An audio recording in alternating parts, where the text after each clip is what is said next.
Jason Cabin's Experience. I'm your host, Jason Cabin. Our guest today is Keith McCall. Keith, thanks for being here today. Great to be here. Glad to be in Pioneer Square. So, Keith, we're going to go into a bunch of stuff today. But first, recently, or maybe more than recently, you've been doing a lot of posts on LinkedIn talking about founder's journey, your journey, um, stuff about Seattle politics, Bellevue politics, the whole area. All the, what motivated you to do that? What's the because I know you want to give value back. What's the impetus of doing that? So about 3 months ago, I decided to start posting at least one article every single day.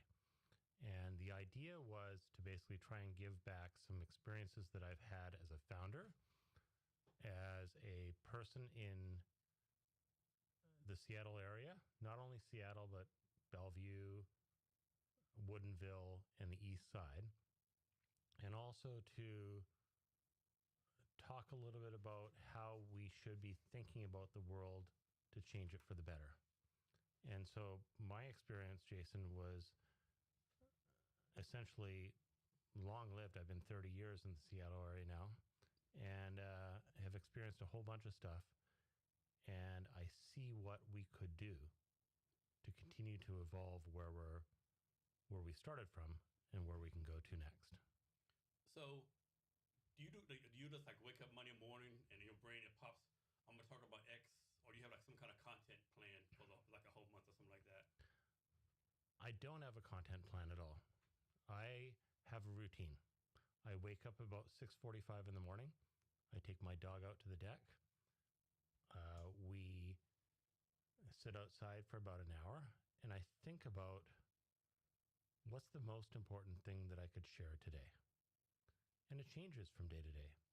This morning, I talked a little bit about how people can communicate or be good people and what describes a good person. And so it changes from day to day. It's sort of what that inspiration is after I've had a good night's sleep, and I think about what I can convey. Do you ever pose money reward by X? Of course, like, do you always ever talk about stuff like back to back to back, or it's always a different subject each day? Do you make sure like you don't like kind of like repeat yourself? I try not to repeat myself. I try and vary between a few things, a few topics. One is civic activities, things about the cities that I'm involved in, things about my companies that I'm working on, things about the East Side entrepreneurs. And so from day to day, I try and change things up to give a different perspective. So do you only post on LinkedIn, or you post on like Substack and Medium and X or anything like that? Right now, I only post on LinkedIn. Okay, but I'm looking at hiring some social media talent who can help me post more broadly. And again, my focus is on trying to both convey what I'm doing and expand it to things that I think we should be doing as a community. So how my mind works, my mind like bounce all over the place, so you notice that. So next, you're bicycling, right? You're a pretty avid bicycler too, right? Mm-hmm.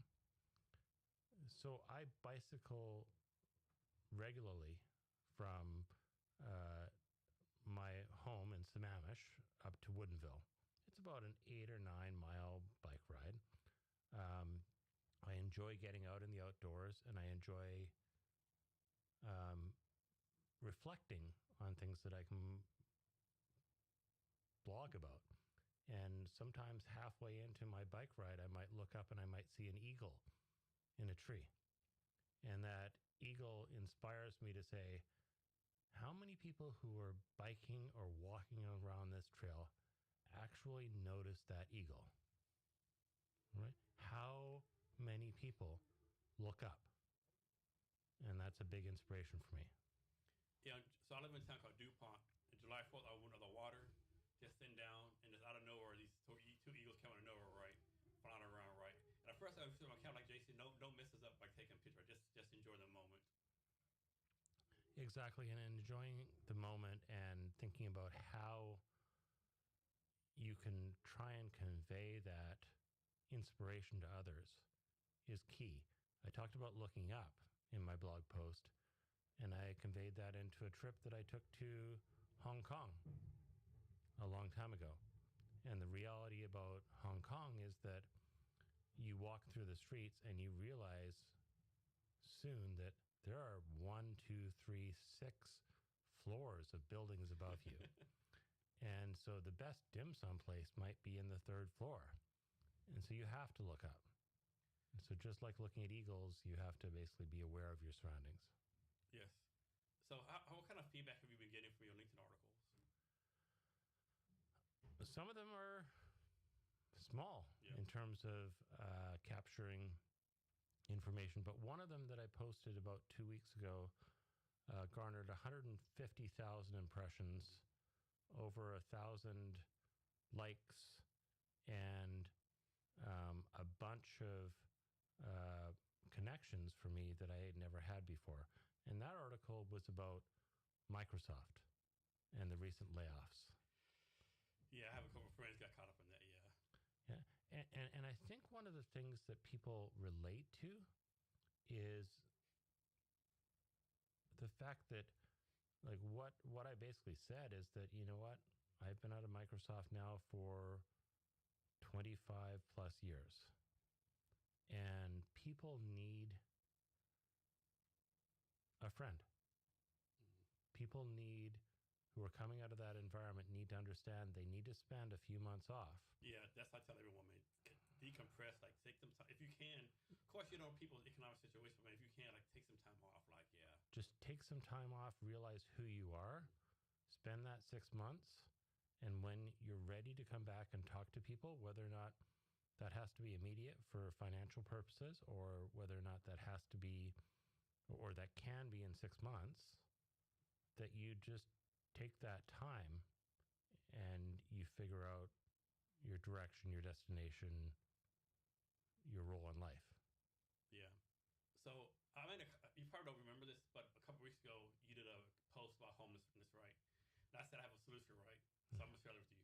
And just, okay, now, first of all, if someone's burned bridges or stole from their family, doesn't work, right? But I think everyone out there has someone, if they, like, call, they will help them out. I have friends and family who would call me, hey, Jason, I'm homeless. I would help them out immediately, right? Maybe not moving my home right, but I would at least try to research it, try to help them out, right? And of course, saying that, if I was homeless, I wouldn't take no help because I'm egotistical right there, right? I just think everyone has someone they can call or email or something, right? Like a long lost friend, an army buddy, you know, someone. But how do you connect them, though, you know, right? I think the biggest challenge is that when you become homeless or when you leave your job or when you're retired from your job or laid off, you're embarrassed. Yeah, you are, yeah. And so one of the hardest things to do is to actually reach out to that person who could help you. Yeah. Because you don't want to show who you are or how you failed as a human being. Yeah. You protect yourself from that. And I think that's actually one of the biggest mistakes that people make. I agree with you. I think the thing is that just realize there are people that care about you in life, and you just need to reach out. Whether or not they chastise for you for it, I don't think that's going to happen, but you just have to open yourself out to that. Yeah, I think most people, I think both of us have people in our lives, we got an email, or someone else say, hey, Jason, hey, Keith, do you remember so-and-so? He's down as a lucky. We'd be like, okay, let me, you know, like I say, maybe not moving to my house, but like at least like figure out what I can do, right? Yeah. In fact, one of the people I spoke to the other day, a guy by the name of Brent Weeks. Yeah, I know him. And apparently Charles Porter are visiting actively a guy in a hospice. Okay. His name is Gary Rittner, and he's one of the people. He's the one that ran Tacoma Venture Fund? He ran Puget Sound. Puget Sound, yeah. Yeah. Okay. And so he's now needing visitors. That's sad to hear. I didn't know. And needing people to basically visit him and be part of, like, connecting him into the real world.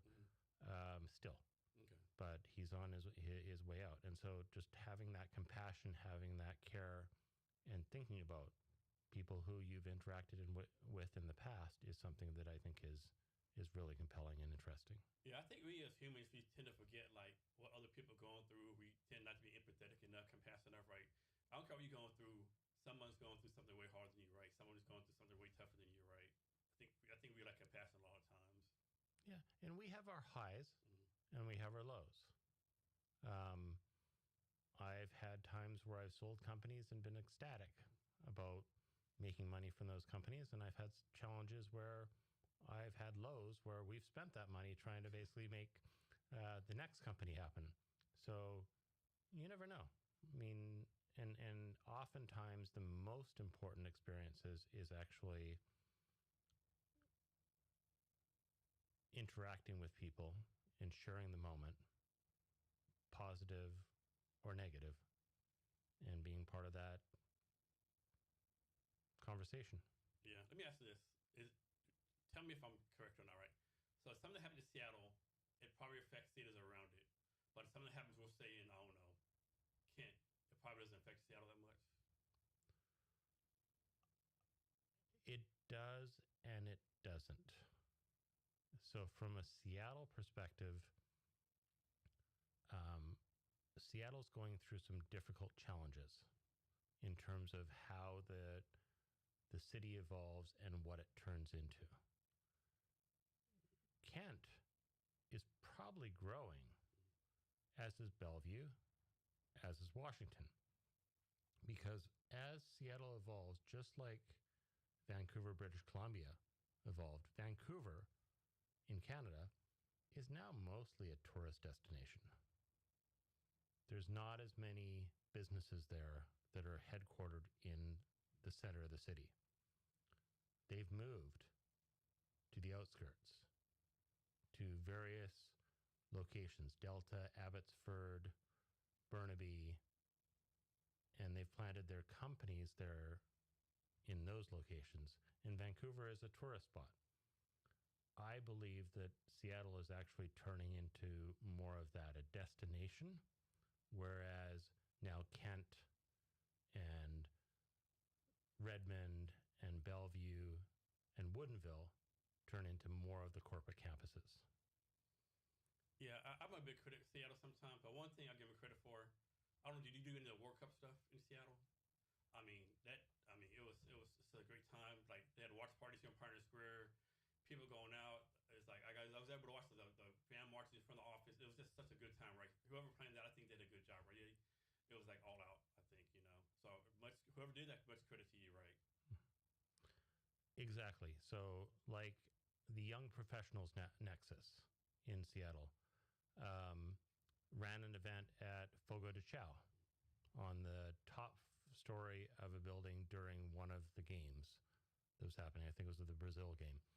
And people came out of every persuasion. People who cheered on Brazil or Spain or the US or whatever were there. And everyone was together as a community. Yes, I agree. And I think that's what we need to think more of. Yeah, it definitely showed, at least to me, what Seattle has the potential to be. Yeah. And then before that, I blogged extensively about how Seattle needed to protect itself. And I was really glad to see, for instance, like Pike Place Market. They blocked off the street entrances. They made sure some idiot didn't drive through in a car and bulldoze a bunch of pedestrians. They made sure that the street parties were organized, but they also allowed alcohol, which a lot of people appreciated. Now for that, maybe they didn't want alcohol. There's no way they could have stopped it, right? Everyone had a beer in their hand. There's no possible the cops could have arrested everyone, right? I mean, maybe they tried to enforce it, they gave up, but yeah, there's no way they could enforce it if they wanted to. But I think that's actually the reality of the world is that if you basically set some guidelines and you put protections in place, then you should be able to allow people out on the street Yeah. with a glass of beer Yeah. or wine or whatever they choose to have. And that's freedom. Yeah, I agree. Yeah, it's just Hopefully, I don't know. Like I'm in Park Square every day. It's just kind of sad now to see back the old ways. Like few people walking around, usually like these big crowds, people celebrating and stuff. Like I remember the Bosnians did their parade. I don't know how they were shooting off flares. Like where do you get flares from, right? Like it was insanity. Yeah, and even like we're down here now in Pioneer Square. I had an office about 2 blocks away from here, um, probably about 10 years ago now, and loved it. Yeah, I'm a big fan of Pioneer Square. It's an incredibly open space, and I think that there's huge opportunity for new restaurants to come down here. It's perfectly centrally located in Seattle. Right by light rail, Sound train, bus stations. Everything's here, Yep. and the rent is cheap. So how can we get restaurants to start opening back up here? How can we get startups to come down here? I mean, it's an incredible place to be and live right by the ferry station to Bainbridge Island. I forgot about that. Yeah. And I think it's something that if the city were able to just police it better and make people feel safe, it's a perfect spot for entrepreneurship in Seattle. I agree. There's like a lot what I call riffraff, but I've never seen any crime personally. But all the crime happens like 2 or 3 in the morning. I'm not gonna be here at that time, right? Suppose it's pretty bad then, But yeah, it's a lot of stuff. And then think of Link Rail. Did you see what happened to Link Rail? I think it was Saturday or Friday night. Yeah, there was a derailment of some sort. I have no idea. There's no happen? details on that. But I rode the Link Rail in this morning. Okay. I park at Marymore Village, which is just to the east of here. It's about a 35-minute ride to get into the city. And it's very calm, very peaceful, well-maintained, very clean, and a great way to get into the city. So rather than driving downtown, wasting the fossil fuel, you have this opportunity to basically get into Seattle very easily. Yeah. And I'll return the same way on the way back. One thing I think is funny, so I was in the Army 25 years. I was stationed like Korea, different places. And people say that Link Rail's crowd, like, man, you must have not been on a Korean subway. You must have not been on Tokyo subway, right? Like you don't know what crowded it is yet. It's not crowded at all. Okay, and I have been in Tokyo on subways there. I happen to be 6'3", so I get to look over everyone, so it doesn't feel as claustrophobic as you actually might think. But it's incredibly efficient, and I'm very impressed by how much the Seattle area has actually made the light rail incredibly efficient the same way. I mean, when the next train is coming on the platform, and it's very secure. I mean, unless the car derails, or unless some 75-year-old lady drives her car up on the platform, You never know what random thing might happen, or when someone basically runs a light or whatever and gets hit by a light rail train. You don't know. Yeah. But still, it's an efficient way, and I wish that we would accelerate the way that light rail is available in Seattle. I would love to see a train to Issaquah, a train up to Woodinville, where everyone can basically go and have wine and come on back to the house without having to worry about getting in a car, about even getting up to Bellingham at some point in time in the future. What can we do to make that change happen? Yeah. Can you see other countries like China, Korea, Europe, like all these fast speed trains were like, that one thing that frustrates me. Sometimes I catch the Sound train, sometimes catch the Link Rail right away or the bus. And I'll be on the bus like, man, how is the bus going faster than the Link Rail, right? What's going on here? I hear you, but one of the things I also see a lot on various social media channels is complaints. It's like, well, why doesn't the Link Rail run 20 miles an hour faster or whatever? And I think the thing that bothers me the most is that why aren't people proposing solutions? Like, what could we do? what vision could we have for the future? How could we accelerate getting LinkedIn to Woodinville before 2036? How could we do things faster or better? And that's what I think I'm missing. A lot of people complain on my posts, but I always try to respond saying, well, what's the solution? Yeah. Yeah, you do. I asked you that too. Yeah, you did. Yeah, you definitely did. Yeah. So for Seattle area, right? What do you think the future is, right? Because like everyone thinks the tech space, startup space, right? Because you know from Microsoft, Amazon, whatever. But this seems to me like Seattle is sometimes like anti-startup. And I think it's especially anti-small business, right? It's more like pro big business, you know. I actually think that Seattle is in the middle of an evolution. Seattle is becoming that city that is more of a destination as Vancouver, British Columbia is. I think about the fact that Amazon, eBay, Google, others are investing in the suburbs. They'll still always come down here for things like Tech Week, which was an insane event last week. 40, 50, 100 different events happening because people wanted to come and get together, and it was a unique location. But I think we'll rapidly see things like the Space Hub, which is the collaboration of multiple different space ventures, move outside the city where they can get room and space and access to people that are able to collaborate in a different venue. And maybe that might not be what most Seattle people want to hear, but I think that we've finally got to a point where Greater Seattle really becomes Greater Seattle. Yeah, I agree. What's your take on this, right? So recently, the state of Washington passed this quote-unquote millionaire's tax, right? 9.9%, whatever. Yep. And then on LinkedIn, you hear people say, oh, it's going to make people leave.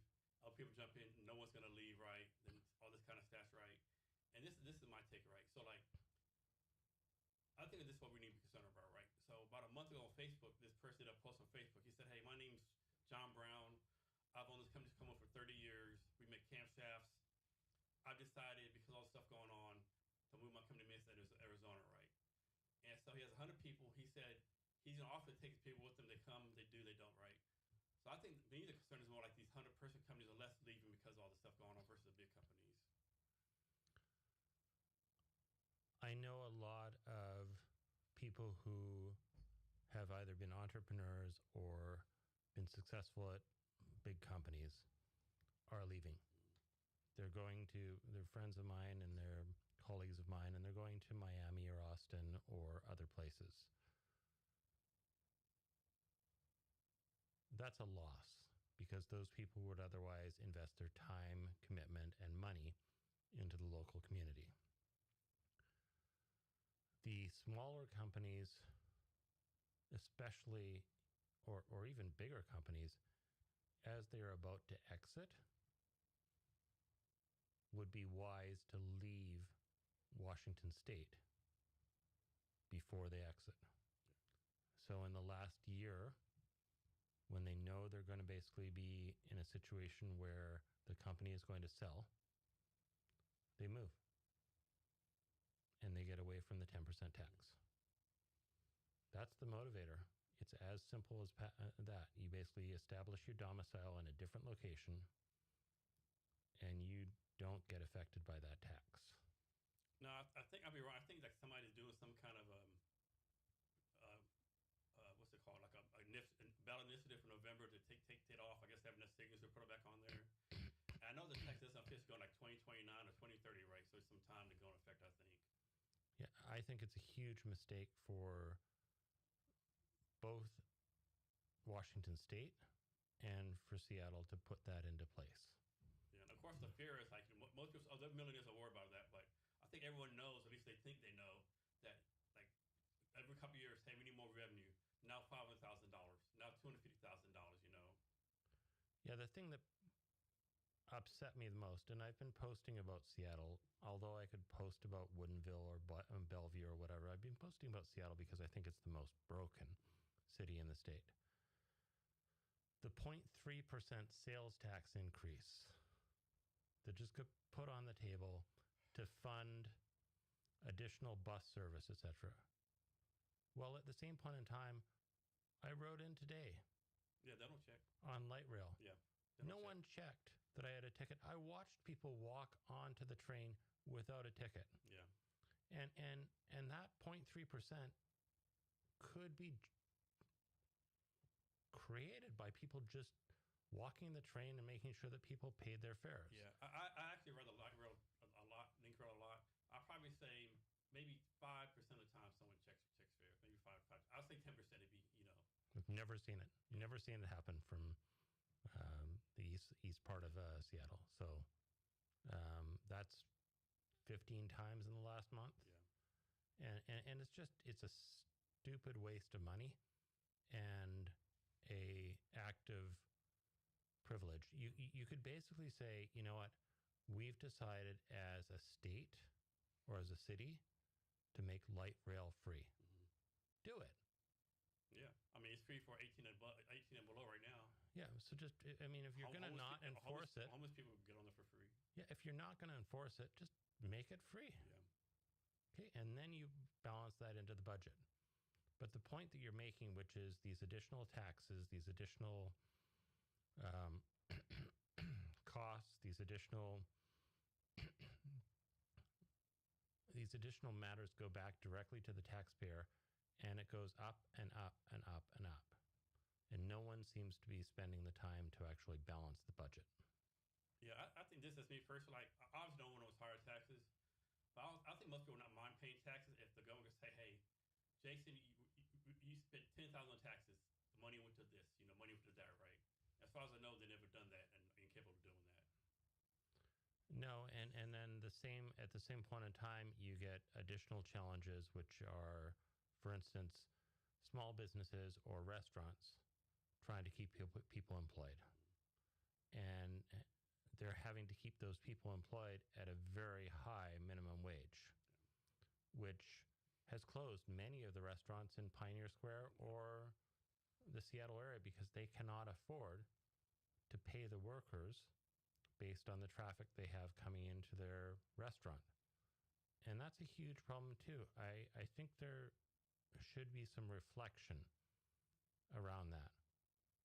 I was just recently out, if I can tell you a story, in Rhode Island. I traveled between Boston and Newport and Providence. Do you know that the fares for Uber drivers or for driving me in an Uber were about a third of the cost of what they are in Seattle right now? Yeah, I went to Dallas a couple months ago. It was about a third in Dallas too, yeah. That's atrocious. Yeah. So what that does is a few things. One, it reduces the number of people who want to use an Uber or a Lyft, and it puts them into a car, even when they might be drunk. Yeah. It reduces the ability for people to come into town and visit restaurants.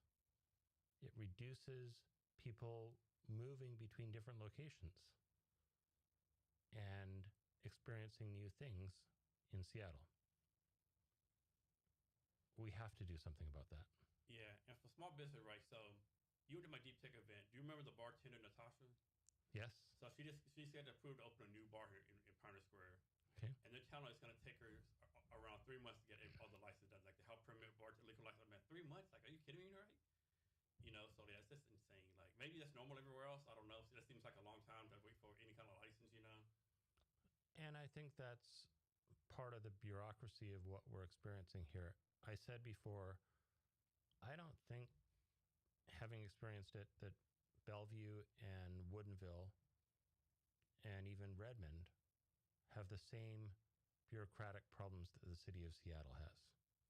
I think there are things that could be done if the right people focus the right attention. I agree.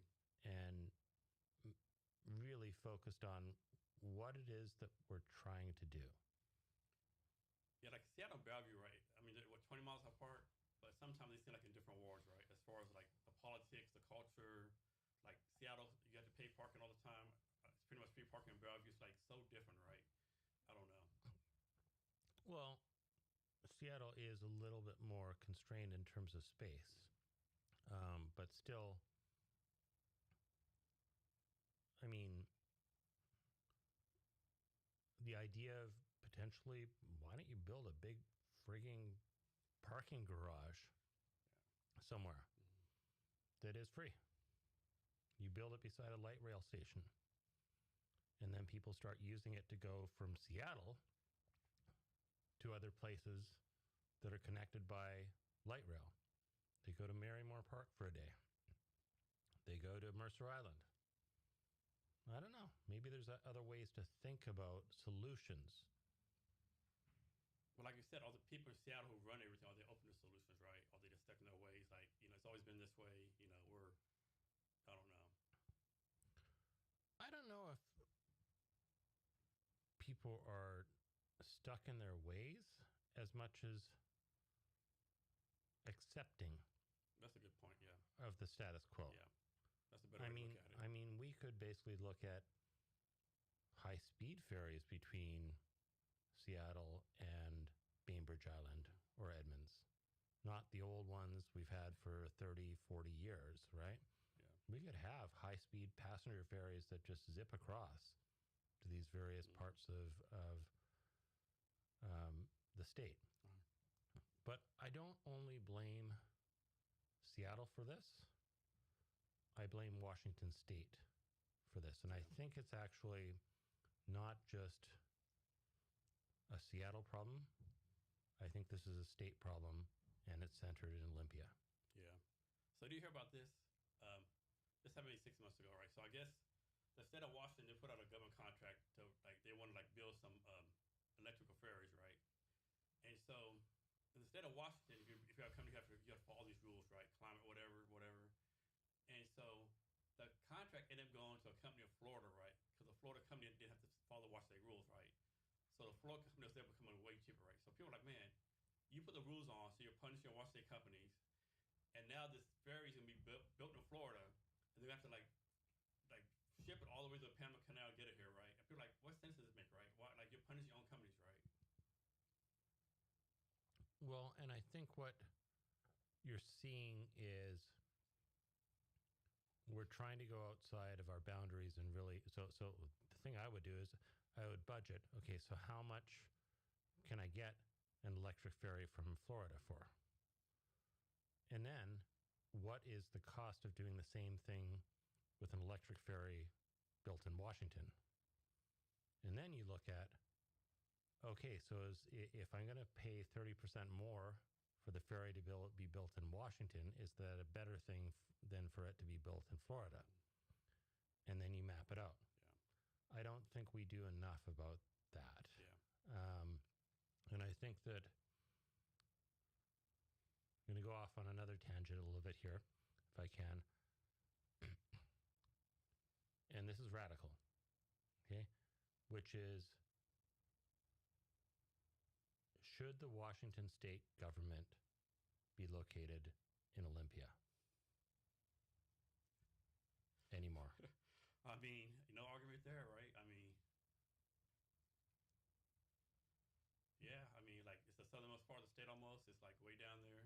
I mean, another argument, like, should Washington, D.C. still be the United States capital, right? It did, right? Well, Washington, D.C. is still the capital, right? But still, think about it. The heart of the state, the technology hub of the state, the business hub of the state is up here. Yeah. Should it be in Olympia anymore? I mean, I don't know. I don't think so, personally, right? I mean, what easier to be out of touch than way down there, right? It might cost $1 billion to move it. Yeah, they'll just raise the taxes on beer or something. but still, I mean, think about it being located, having buildings in Bellevue. Yeah. Or in Seattle. Or in Kent. Yeah. Who knows? But being more central to where the actual decisions need to be made, I think is a big opportunity for the state. Yeah. So one thing about Seattle, give it credit again, like Seattle does have a lot going on. Like I don't know if it's from the water, but Amazon, Boeing, Microsoft. People never talk about Trident Seafoods out of Bell. It's a billion-dollar seafood company. All this stuff is here, right? All the tech, all the technology, everything's here, right? So I don't know if something in the water. I don't know what it is about this place that brought all these entrepreneurial minds here. All of the railroads, all of the sea traffic, all of the transportation, all of the logistics is locked into Seattle.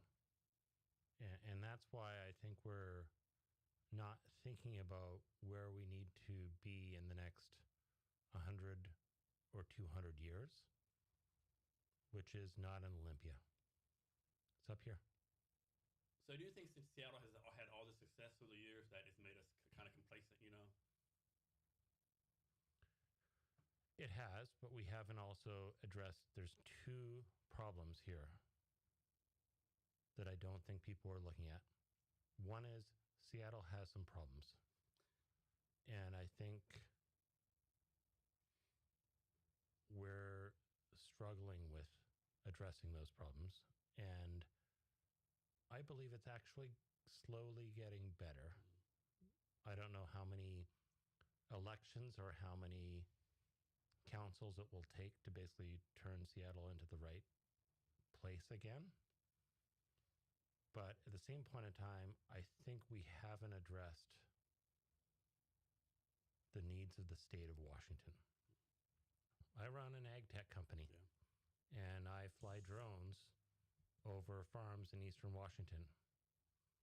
They've been crippled by rising minimum wages, by tariffs, by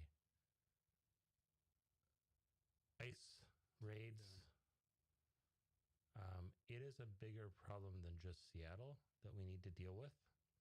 And so as a state, we need to be thinking about how we help farmers and how we help people across the state, in addition to Seattle, be able to live a thriving, healthy life. Could you argue that Washington is actually two states, like west of the Cascades, east of Cascades? It's like they're both different, like left is like more liberal, more tech. To the right is more conservative, more farming, more agriculture. I'll tell you a story that I enjoy. I'm a Canadian, right? I've been here in Seattle for 30 years now after having moved down to Boston beforehand. I got to know a bunch of farmers in eastern Washington. And one of them, Del Christensen, took me out to his shooting range. And for the first time, I got to shoot a gun. That may sound really weird, Nice. But that was like, I was 53 years old at the point in time. I'd never shot a gun before. I think Washington has the opportunity to unify both the east and the west side. And because, like, look at Woodinville, for instance.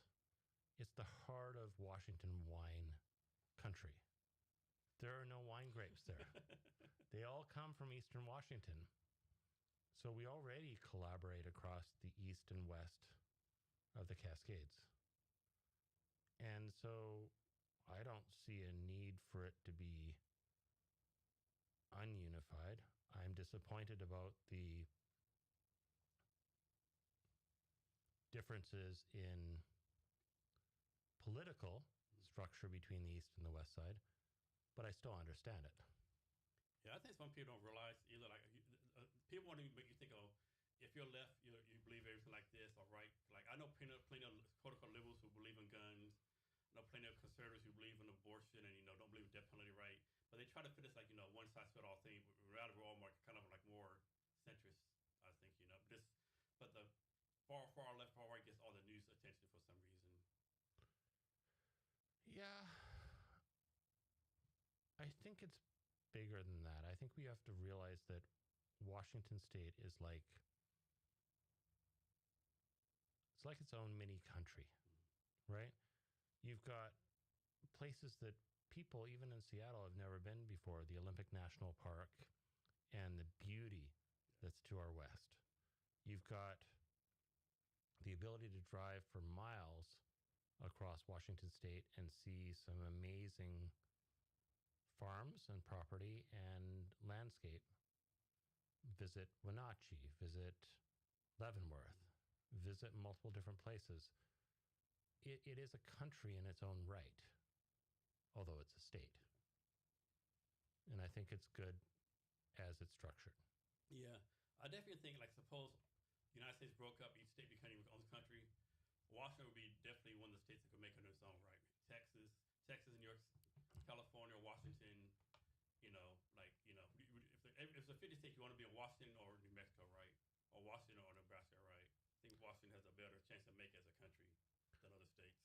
Well, and that's a really interesting observation, because if you look at places like Saudi Arabia or the United Arab Emirates or whatever, they couldn't. Yeah. Hey, they don't have food. What we have is we've got salmon. Yeah. We've got all sorts of different fish. Yeah. Out of the sea. All the apples, the wheat, the grain. We've got the apples, the wheat, the grain, the wine grapes, so we don't have to make wine. No. As a state, we can actually be self-sufficient. Yeah. And then we have the water power, the infrastructure, the electricity. Yep. The deep sea ports that come to Seattle. Deep sea ports. Yeah. I mean, this could be completely self-sustaining. Easily, yeah. Whereas many countries in the world don't have that luxury. They don't. So have you thought about this, right? Change the subject here, right?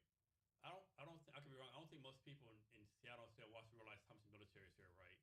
Like Fort Lewis, like all the nuclear submarines. Like people don't realize, like, not going to plaque the table, no nuclear war ever happens. But if it did, Seattle has to be in the top 5 list of countries. Like, we wouldn't even know we're gone, right?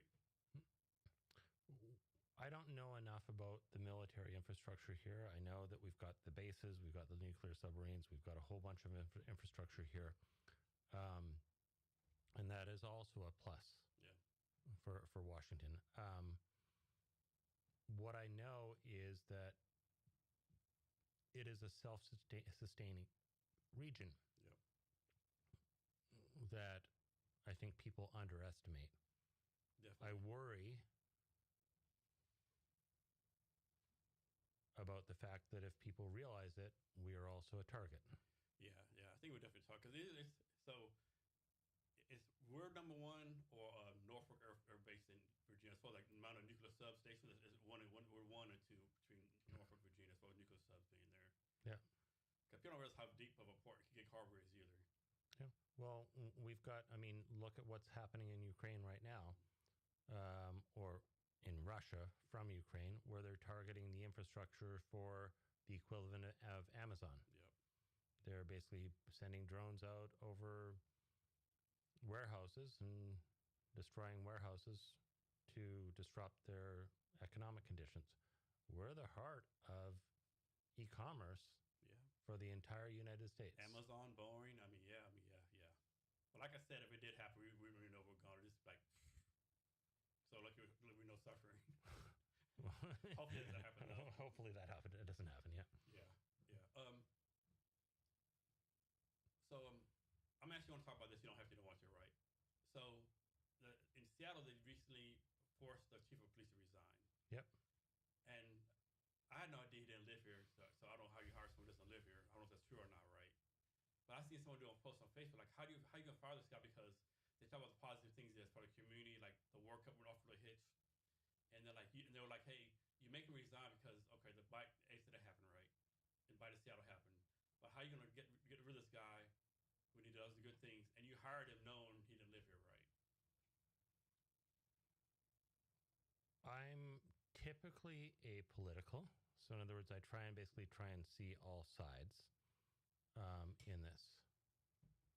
Couple of things stand out. One is there were 5 hours between the time the event happened. Yeah, that was bad. And the fact that Seattle did not respond. Yeah, someone should have been up there talking or something. Yeah, that was bad. An hour, maybe. Yeah, an hour. Hour. That's really bad. At least some assistant, Someone. some press secretary, I'm Jason Cabinet, some assistant press secretary, Yeah. blah, blah, blah. I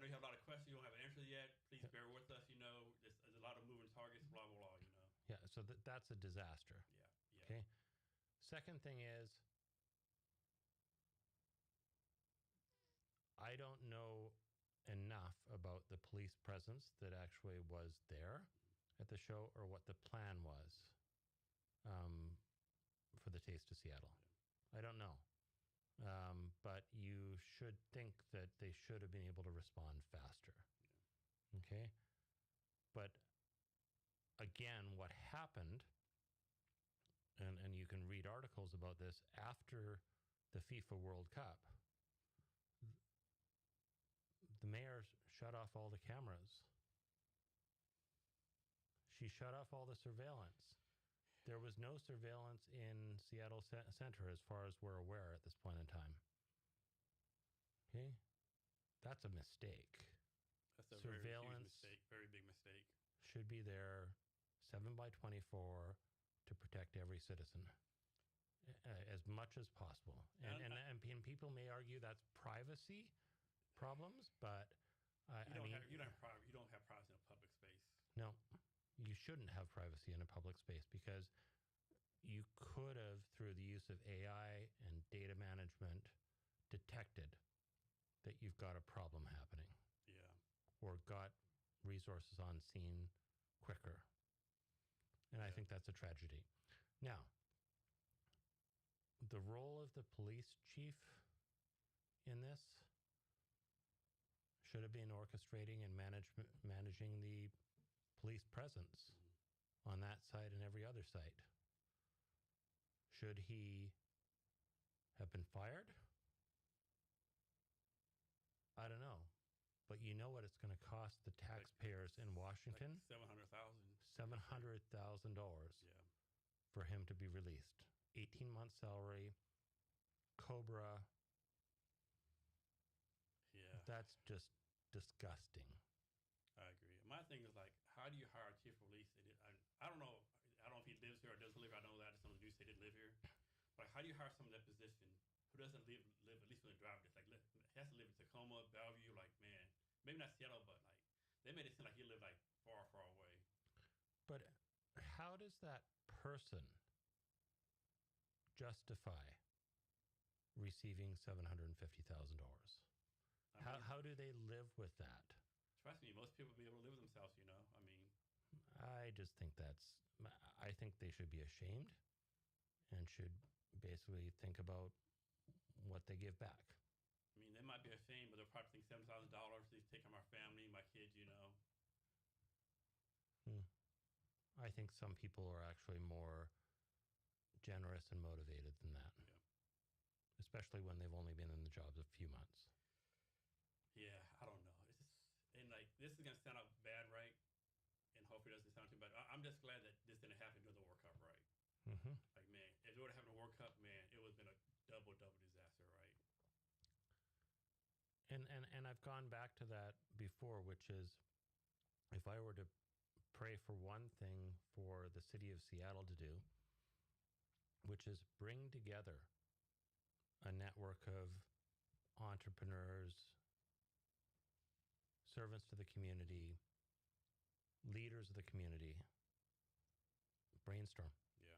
Spend a half a day or a day bringing the best into the room, right? And just figure out what we can do differently to make sure that people don't die at these events or these locations. Because there are simple things we could do. I agree. I like doing they would have like the World Cup watch parties here in Occidental Park, like a block away, and there would be police all the time, right? Some days no police, some days police. But one thing I like every time people they were like joking with the police, hey, how you doing? Like everyone got along. There's not fuck the police, get out of here. Everyone's like, hey, you're doing your job. Thanks for being here. It was just such a good vibe, you know. I think that the way that the city ran the FIFA events was exceptional. Yeah, I agree. And I think that do that more. They've stopped, and they need to fix that. Here's another thing I give the Seattle credit for, right? So I knew there would be like a new waterway thing on Pier X, whatever it was. I hadn't been there. I went the first time, like, oh my God, they actually did this right. Like And I actually knew they were gonna mess that up, right? I had no hope at all. I'm like, oh wow, this is pretty fantastic, right? Mm-hmm. That's something else I didn't think I right. Well, and there are people who are contributing. So, for instance, there's one philanthropist donor that donated, I think, 10,000 trees to the front of the Seattle waterfront. And there are people trying to help.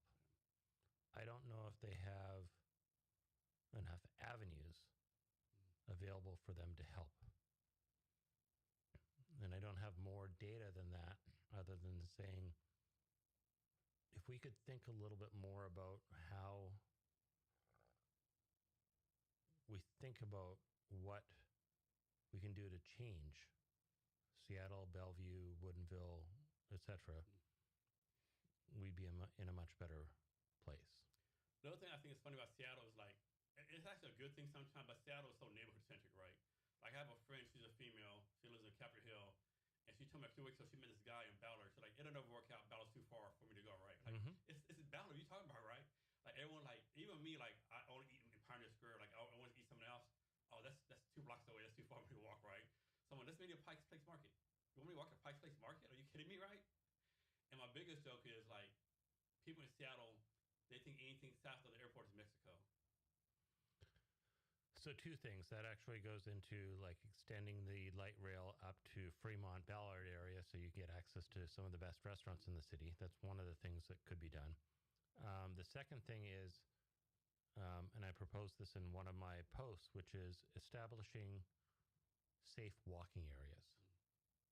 Like, could we establish a path between Pike Place Market and Seattle Center? Clearly marked on the road, police presence. It's a safe place. If you get caught there doing something bad, you get in a lot of trouble, right? And then from there down to from like Pike Place Market down to Pioneer Square or up over to Capitol Hill, you've got a road that you know is safe. They do this in places like Vancouver, Barcelona, London, all places around the world. There are known safe streets. That seems like an easy implementation of something where your friend from Capitol Hill could easily get down to Pike Place or wherever she needs to get to with minimal or no work except for just establishing where the lanes are. Right? Yeah. So, Keith, before we move on, do you have anything else you want to talk about as far as this stuff here? No. Okay. So next, let's talk about your East Side Entrepreneurs you're doing. How long have you been doing that? I've been doing East Side Entrepreneurs for about 2 years now. Okay. I started this in Bellevue, Washington, and I had offices in Lincoln Square South near Bellevue Square. And what we would do is every month, on the first Thursday of every month, we would meet up at one of the local restaurants. Started with Civility and Unrest underneath the Lake House. We did some events at SDK. And the purpose of it was to basically bring entrepreneurs, investors, and business people together to envision the future. We've grown from maybe 30 people on one of the first meetings to sometimes over 150 people joining us, not only in Bellevue, but now we've moved over to Woodinville, Washington, to my offices there in the heart of Woodinville. And so what was the intent of you starting this? The intent was to give back. Okay, I've been an entrepreneur for 20 plus years now. Built 2 startups, exited a couple of them, have 3 more that I'm playing with right now. But I realized that I needed access to more people to join my teams. But I also knew that other entrepreneurs were coming to me and saying, how do I meet other people? Yeah. And the West Side has quite a bit of activity in that space, the Seattle side. Yeah. But the East Side had very little. And so that's why over the past couple of years, we've evolved what we're doing. And we offer people the chance to come to an event, a meetup for $20 plus a bottle of wine. Yeah, can't beat that. And what's the choice of the wine? Why the wine? Because people have a story to then tell. Yeah. And that's the cool thing about the meetup. And you also let people come pitch at your events too, right? Yeah, so people can come to the event. They can sign up as a speaker, or I'll just call out people on the spot, and they get a minute to pitch and a minute additional to answer questions. So I figure you have to probably get a lot of people asking to pitch, right? So how do you pick who's going to pitch? You have a committee, or you just like based on what tech it is, or how do you do that? Ad hoc. Ad hoc, okay. Totally ad hoc. And normally, I mean, the maximum we've ever had was like 10 people pitching. Yeah, that's the one I went to, yeah. Yeah. And so I try and limit it to about 5 people. Okay. But the point is not to have these long 10-minute pitch and 10-minute Q&A sessions. That's not what we're about. It's about you got a room full of people, and let's figure out how you can introduce yourself so that people know that they can come up and talk to you. Yeah. So in the 2 years, is the program going like as how you want it? You pretty happy with it so far? Yeah, because I'm basically not investing a lot of my personal capital, but I'm basically making an environment open for people to come show up. And when is the next one? August the 6th. Okay, so this Thursday? This Thursday. Okay, and it's the same. It's in place in your office every month. Same right? place. I've got an office space that is about 15,000 square feet, outdoors and indoors. We put the barbecue on. We have some good food, and we just have people show up. Nice, nice. So you build companies in enterprise software, cloud infrastructure, logistics, agriculture, geospatial intelligence. Is building a company, or you have to adjust your focus on what you do based on the demographic of the company? So I've got a couple of answers to that question. One is when I sold my second company, okay, I took a year off. I only lasted 9 months. Okay, I had to get back into the entrepreneurial business. And I decided on 2 verticals. I was going to go into space, or I was going to go to agriculture and mapping. I don't like heights. So that was an easy decision. So AI and geospatial mapping is where I went. And so as part of that, I mean, we learn from what we try and evolve into, and every year is different. I could never have imagined that AI would come to the forefront, or that ag tech would struggle so much with the problems I mentioned before in terms of labor and tariffs.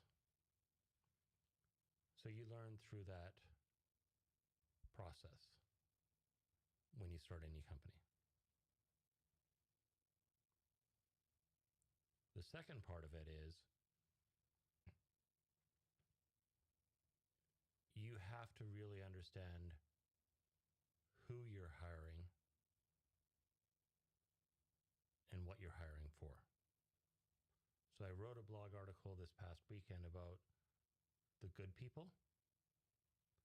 And when I talked about that, I talked about 3 qualities that makes what I describe as a good person to hire.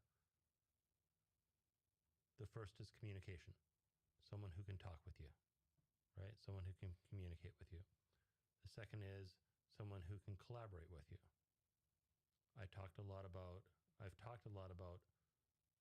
not hiring people who work for you, but people who work with you. And I think that's a huge distinction that many entrepreneurs don't make. And the third is that people who are compassionate, or who care about other people, who, when someone on the team has a cold or a flu or whatever, you bring them soup, you bring them food, or you help them feed their family.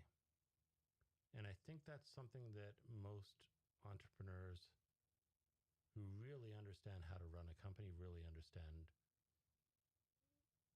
how to make that possibility there. Communication, collaboration, and compassion. So you hear sometimes that some people, they're really good at 0 to 1, then others are 1 to 10, others from 10 to 50, or like or first million or $10 to $100 million. Do you think that's true, or do you think you been trained to be great at all those things? Or maybe not great, but at least like good at all those things. Or do you need to actually CEO for a little while and then know this in my skill set and pass on to someone else? So I'm very much a CEO that basically tries to grow a company from 0 to 50 people. Beyond that, I'll hire a professional management team and I'll basically let them go. Okay? Because we're going to be profitable, we're going to be scaling, and it's not in my passion space. But I believe in setting the culture. And the culture is something most people don't do well in most of the companies that I've seen evolve, which is you have to think about the employees you're going to hire that are going to work with you, okay, and what environment you're going to place them into. It's like a massive petri dish or a goldfish bowl or whatever you want to call it. You're putting them in a place. How do they thrive? How do they succeed? Even Elon Musk basically said, the way I interview people is I basically first ask myself, could I work for this person? And that's the thing about working with people. And I think that's the most obvious thing that most entrepreneurs forget. I agree. Also, too, I think like a lot of people, entrepreneurs don't realize this, and it's a pet peeve of mine. You'll see people say, you know, Jason's not investing in my company like I am. Of course I'm not. I don't own the company. Like, are you kidding right now? Yeah. Why would the employee be invested as you are in your company, right? And you hear people say it all the time, right? They're not beginning with all. Like, what? And then another thing, too, a lot of entrepreneurs don't realize, like, well, you have 30 people working for you, right? You don't have 30 people working for you. You have to take care of 30 families. Like, you have to get enough business for those 30 people to pay the mortgage, to take their kids, right? I don't know if enough entrepreneurs have that mindset. I don't think a lot of entrepreneurs think about that. They try to drive to the objective, and they don't think about the people. And I think that's why they say, in fact, that 1 out of 10 companies succeed. Yeah. I think 6 of the 10 of those companies fail because they don't think that way. Yeah, I agree. So when your 2 companies got acquired, each time you're like, woohoo, big money bucks, I'm made, I'm good, or you're like more like, man, what am I gonna do next? Or like more like, man, kind of like, oh wow. So what I did off of both of the companies that got acquired was I traveled. First off, I took my wife, took my children, and we went and we saw Singapore, the Maldives, the Seychelles, Dubai, Spain, London, Greece. I can think of all the places. That's one of the things that I give back to myself when I've made a win. And I think that's a lot of the things that people don't do. They tend to stay focused on their work, their environment, etc. They don't travel the world, experience new cultures, see new things.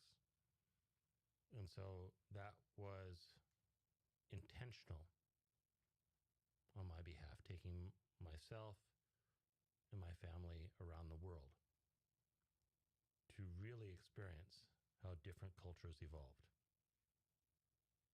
and have evolved. So you started a corporate with the startups, but you never went back to corporate, right? You stayed in startups. I was in corporate at IBM, then Lotus in Boston, then in Microsoft for about 15 years. You haven't gone back. I haven't gone back. So why do you think you still have the startup bug? Well, so actually, in my second company, I did have to go back for an earnout. Okay. Okay, in Pitney Bowes. Okay, that doesn't really count though. I mean, I don't think that counts because I left after a year and a half of the three-year earnout. So I had to go back because of that acquisition, and I would never do an acquisition of a company of mine again with an earnout, ever.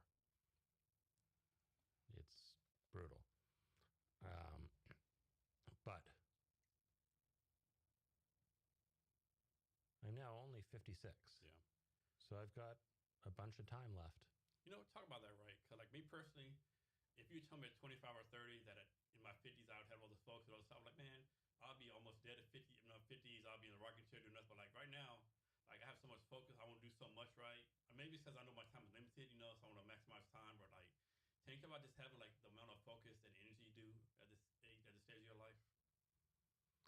It's actually really funny because we had an event at Seafair that I went to on Saturday with my wife, and it was a event at a house on Mercer Island, and we were waiting for the Blue Angels to appear. And if you know, they had a wind problem, so the Blue Angels never appeared. But the house was filled with young 20-something and 30-something people who were around and part of the environment. And my wife turned to me and said, maybe we're too old for this. And I said, hell no. I said, I've got 20, 30 years left in me, and I'm going to keep on going. And so no. To your question, you can have a lot of energy as long as you keep on staying focused. And that was actually part of going back to my article about Microsoft that got 150,000 impressions. That was part of that. So next, talk about your beehives in your garden. So first thing in the morning, I get up around 6:45 and I go and visit my garden. Make sure that everything's watered and in place. I've got about a quarter acre in my house, but I also have the homeowners association property that I've acquired behind it, which is about another acre and a half. On that homeowners association property, I have 6 beehives, and I hired a beekeeper to help me maintain them. So I get about 15 gallons of honey every year, which I bottle up and I sell to people or I give away or whatever. So just a fun thing. And in the heart of Sammamish, which is one of the apparently bee capitals of the world, that's a big focus, like to have bees to help and replenish the vegetation around the space. So part of my routine is every single morning I'm there for an hour or two to just give myself some space, let me meditate, let me think about where I'm going, and just enjoy the hummingbirds, the bees, the birds, and the space. Weren't bees like going extinct a few years ago, or is that something else? Bees are in natural decline right now. Okay. Even so that even in Japan, they're actually thinking about, and they have created artificial bees. Oh, wow. Right? Because we have a huge problem with pollination around the world, and we have to make sure that pollination continues. Otherwise, we are going to have a huge agricultural problem moving forward. So it's something most people don't recognize, and yet it's so cheap and inexpensive to throw a beehive into your backyard, and the bees aren't going to sting you or harm you or anything like that. Fear. I can't have a beehive. I'll get attacked every day by bees. No, the bees are usually very tame and very calm. Wasps are nasty. Yeah. Okay, Wasps but are the bees are not bad at all. And so if I could encourage more people to get a beehive, I would do that. So I actually follow this lady on TikTok. She's from Texas. She's a beehive person, right? Yeah. And on TikTok, she would like go to a random place. Like they call me, there's a beehive in the back of this trunk, or there's a beehive over here. So you go to different places, like random places, beehives. You just take the bees out and like transplant them somewhere else. Yeah, and it's really cool. It's actually remarkably cheap to also hire a beekeeper if you don't want to do it yourself. This may sound like a lot to some people, but $1,000 a year, No, that's you can run a beehive or So- multiple beehives. So dumb question. Can you drink the honey like right as it is? You have to like do something to it. The honey lasts for 2,000 years. Okay. So As soon as it's done. You don't have to do nothing to it. Just like right off the honeycomb. Well, they spin it. So they Okay. take the honeycomb, they spin it out into the actual honey. But once that's done, Okay. no, that honey is going to last forever. Here's what I don't understand. Not with just the honey, but you'll hear people say this is organic honey, organic meal. Like it's already a honey. Like how do you make something that's already like natural organic? That's one thing I never understood. You don't have to. Okay. I mean, it's already That's what I thought. Yeah. organic. I don't know how you would create inorganic honey. Yeah. You're a big proponent of open source technologies. Why is that? Well, first of all, explain what is open source. Okay. So first off, open source is technology that has been developed not by a major company, by individuals who have a passion in a specific area, and people who are constantly innovating. So open source basically often refers to people creating a library, a source code, a set of source code that people can add to or augment. Doesn't necessarily mean that when you build your business, you open all your source code to another business. It means you can leverage these open source libraries to build out whatever technology you want to use. So you're not giving away your own source code, but you're leveraging modules that have been built by another company or another individual. Does being open source like kind of open you up to more cybersecurity risks, more data breach possibilities? It's possible that open source could open you up, but if you're careful, you don't really have to worry about that because you can inspect the source code with a bunch of different software to make sure that you're not in a data breach scenario. Have you always been pro open source, or is this something you've done through your lifetime in tech? Open source is an interesting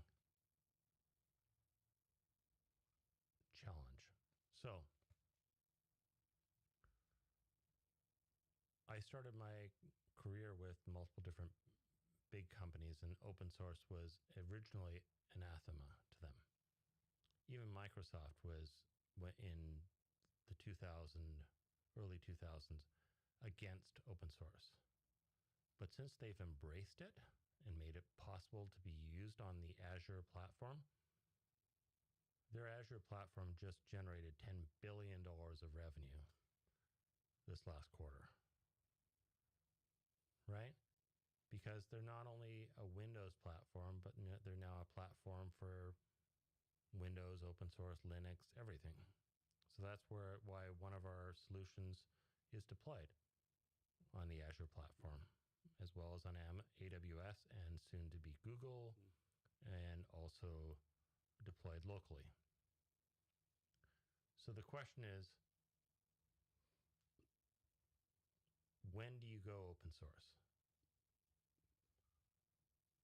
That's when you have a company, a big company, that is in your space that does not deliver the technology you need to be able to scale. And for us, in the geospatial mapping environment, like mapping out drone flights or satellite flights, we had to go to open source because a company called Esri that we had based our solution on could not deliver on what we needed. And so, talk about how do you say Omniris? Omniiris. Omniris. That's your kind of your holding company with everything underneath it, or is that a specific company? So Omniiris is a specific company focused on geospatial data mapping. It is directly competitive with a $2 billion a year company called Esri, and we process and manage imagery. And that's your main focus right now? That is my main focus. Okay. As part of that, I also have an ag tech company that leverages the OmniIris technology to help farmers grow better crops. And as a side project, I have a company that makes wine. So how many hours of sleep do you get a night? I actually do get a good 8 to 10 hours of sleep a night. So you maximize your waking hours? I typically will go to bed by around 9, and I'll be up by around 6:45. Okay. But there's no wasted time during the day then? You're like... There is no wasted time during the day. I'm either on the light rail coming down to visit Jason Cavness, or no, I'm heading up to Woodinville and doing what I need to do. Or because 6:45 and 7 o'clock aligns with Saudi Arabia times, then I'm on the phone with someone in Saudi Arabia or Dubai or some other part of the Middle East early in the morning. So geospatial company, what needs to happen for it to be successful? So what we've built out over the past year and a half or so is a platform for us to be able to leverage data collected from drone pilots. And then these are your drone pilots, or any drone pilot that links to you? No, we have a network of 4,000 drone pilots around the world. These are people that have their own equipment, their own technology, their own sensors. And you have to pay them anything? We don't pay them, the customers do. Okay. So we'll charge maybe $1,000 per day to the customer, and the drone pilots will get paid $500 a day to go to the site and collect the data. Right? Once that data is collected, they upload the data to our site, we map it out, and we provide the client information about what they need to do, actionable information. So for instance, if they're a farmer, where do they need to water more? Where do they need to apply more fertilizer? How do they apply pesticide or biostimulants so that they're not blanket spraying their entire farm? How do they save money? And how do they actually preserve the environment by not applying more pesticide than they need to? And so the drone pilots, they have to apply to be part of this? How does that work? The drone pilots sign up for free. We just vet them. We make sure they've got their licenses. We make sure that they've got no drone accidents, nothing like that? We don't care about drone accidents as long as they basically have insurance that they can basically apply to a specific project. And so as part of that, we can have them now fly not only agriculture, but they can fly construction sites. We've flown the Walmart headquarters regularly. We've flown Amazon distribution centers. We've flown 11,000 Verizon cell towers to make sure that the cell towers are in good shape. We've flown solar farms around the world. And is all this data fit like some kind of big command center database somewhere? Yeah, a massive database that we maintain, either on multiple cloud platforms or on local on-premise software systems that might be located in countries that might require that sort of protection. So for instance, you can't store, like if you want to capture drone data in Saudi Arabia, you have to store it on servers that are located in country. Does anyone ever say, hey, Keith, I only do drone photos of this place here, but like no one else can see it? There needs to be like some like private server or something? Yeah. So some people basically will require us to make sure that all the data that is collected is encrypted, has what's called a chain of custody, make sure that the data can't be transferred to anyone else, is highly secure. And how long do you keep the drone data? For as long as the customer wants it to be stored, right? And then you store it, you said, on like Azure, AWS, all the different platforms? Azure, AWS, we're just moving and adding Google right now, any on-premise servers pretty much anywhere in the world. And then we also, for a number of years, ran a wholly owned subsidiary in Chile, which is one of my other one of my other favorite countries in the world. So you talked about like the different uses, right? Construction, agriculture. Is there a use that hasn't been used yet, but you're like, man, this be perfect for this industry? There's a whole bunch of things. I mean, like let's go back to the city of Seattle. We talked about cameras. Why aren't those cameras hooked into a geospatial database? Why aren't the drones that might fly over the city hooked in? Why aren't the traffic lights hooked in? Urban management, smart cities is a huge opportunity for us to basically protect the city of Seattle with data that matters. It's not like maybe 10 years ago, everyone said, hey, Amazon's going to start delivering everything by drones, right? Yeah. But it hasn't happened yet. Any reason why, you think? Amazon, sorry. You know, like 10 years ago, they said, oh, Amazon, everyone's going to start delivering everything by drones. That really hasn't happened. Drone delivery is dangerous. Okay. Drone observation is easy. Right? So the trick is there are companies who are executing on doing drone delivery, but cheers again. Cheers. Thank you for doing this. Thanks for inviting me. Drones are useful in distributing packages, but I think about my cul-de-sac in Sammamish. I've got 13 homes. How would that work? So like, would the truck drive around the neighborhood and the last 50 feet, a drone pops out of the back of the truck and delivers it, the package? Or would the truck stop at the top of the cul-de-sac, right? And a drone would be dispersed and fly up to each of the houses. Mm-hmm. What happens if someone steps out of the front door? Well, the drone is arriving. Not a good day. I mean, what do you do? Not a good day. Not a good day, right? And so I don't see logistically, and having my second company was a logistics company. We built the software that shipped all the packages from Zulily and Lululemon Athletica and Zoomies and Brooks Sports and Nordstrom. We built that software. We know how trucks would deliver that software from the warehouse to the destination. I just can't envision how a truck is going to show up at the top of my cul-de-sac and drop packages to the 13 houses without having some little kid run into a drone. Yeah. Did you see what happened in San Francisco maybe a couple months ago? Mm. So you know how they had all the Waymo cars there? Yeah. And so the Waymo, like, we don't have, if the Waymo's empty, you want the Waymo in the traffic, right? Yep. So somehow this one cul-de-sac in this Bay neighborhood had all the Waymo cars just going in a big circle in the cul-de-sac. So like 20, I didn't see that. Like 20 Waymo cars in one cul-de-sac in the Bay Area. Yeah. Just good they got stuck in a loop. Yeah. So that's where they, yeah. But you think about it, I mean, I don't see it yet.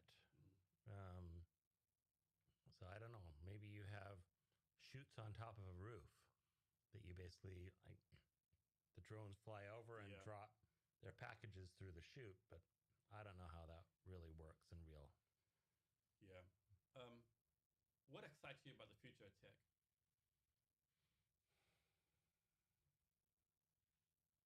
What excites me about the future of tech is that it's always evolving and changing and different things are happening. What's amazing to me is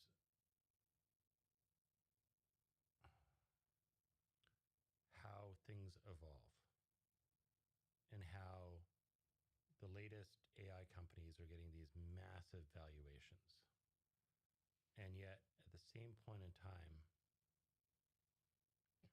we're going to see something where third-party organizations like people from China,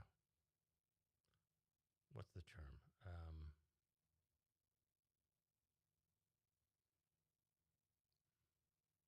Shoot.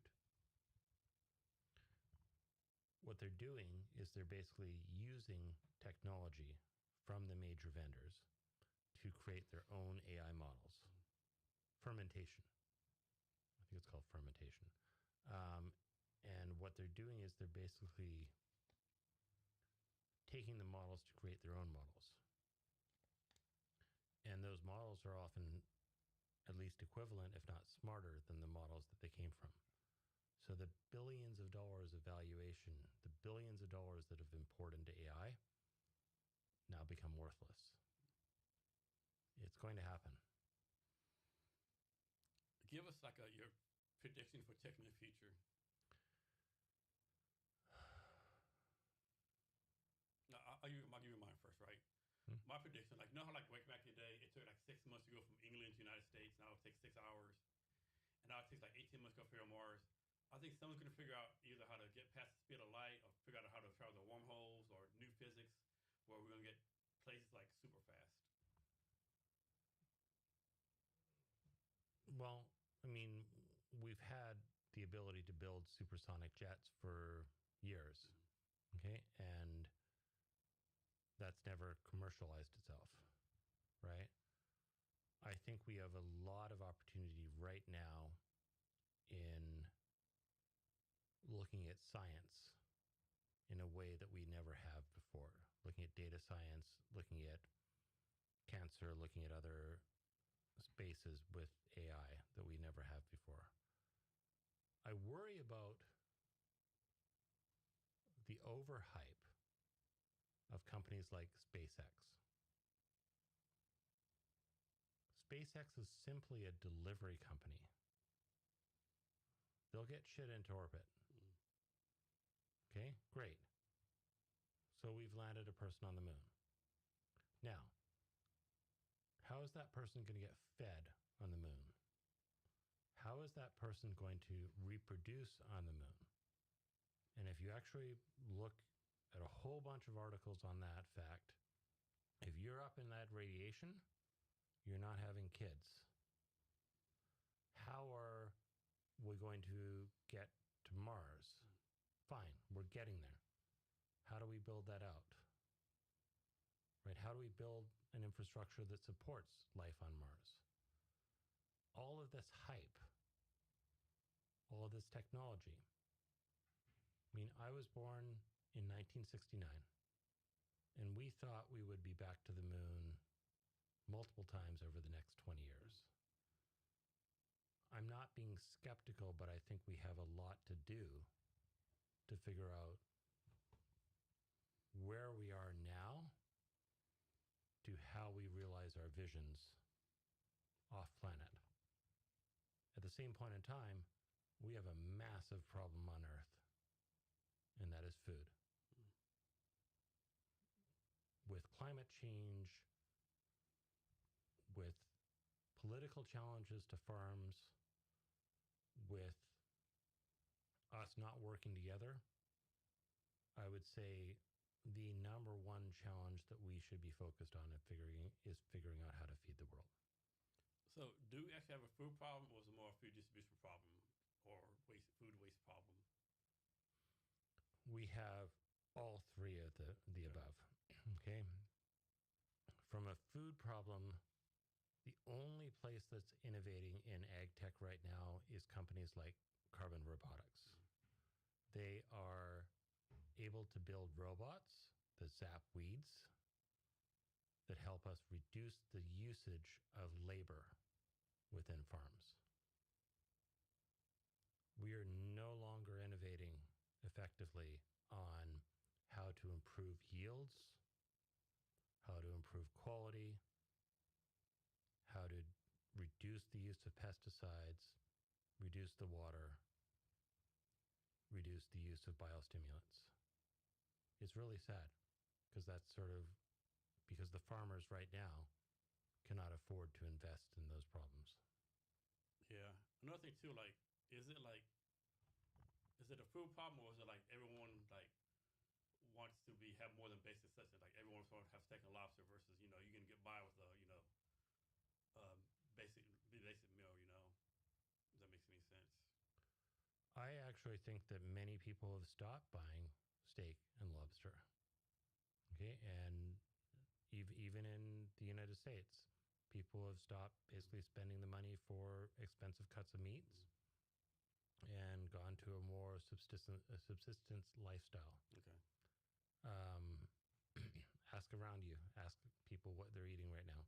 Now, that's actually not necessarily a bad thing, but it makes you think about the next 5, 10, 20 years and think about how do we not only support people in the US, but in countries around the world. So farmers, do they plant the same crop every time? Are they supposed to rotate crops, or is that how's that supposed to work, if at all? Farmers basically plant either the same crops year after year. They could be either crops that regrow themselves. So wine grapes, every year will grow a new crop. Okay. But a lot of them in eastern Washington are getting ripped out and replaced with everything from onions to potatoes to other recurring crops. And that's because they can't see how they're going to make money on them. So the farmers, so obviously small farmers get screwed around. Is that because all these big agriculture corporations that take over the businesses and push them out, or is like? No, I mean, it's not the big agricultural companies pushing farmers out. It's really more about the fact that they've bought land and they need to figure out how they generate revenue off of that land. And I don't think, I mean, there are buyouts happening, but let's consider the scenario right now. So the average age of a farmer in the United States right now is 58.5 years.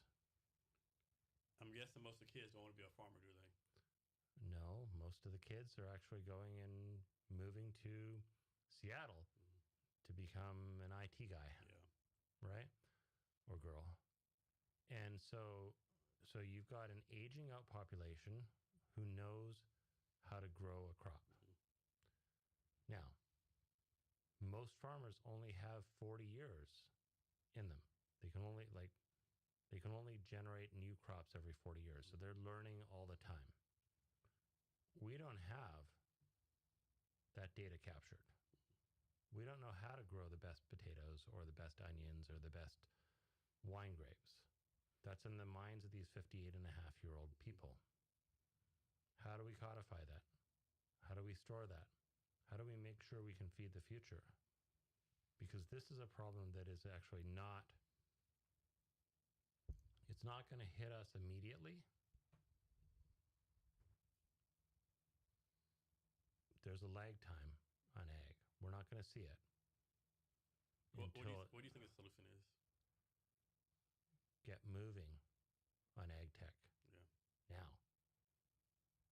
Do you do it like a brain transfer from Farmer John to the AI robot? It's more important than that. I mean, all the money that we're investing in the military and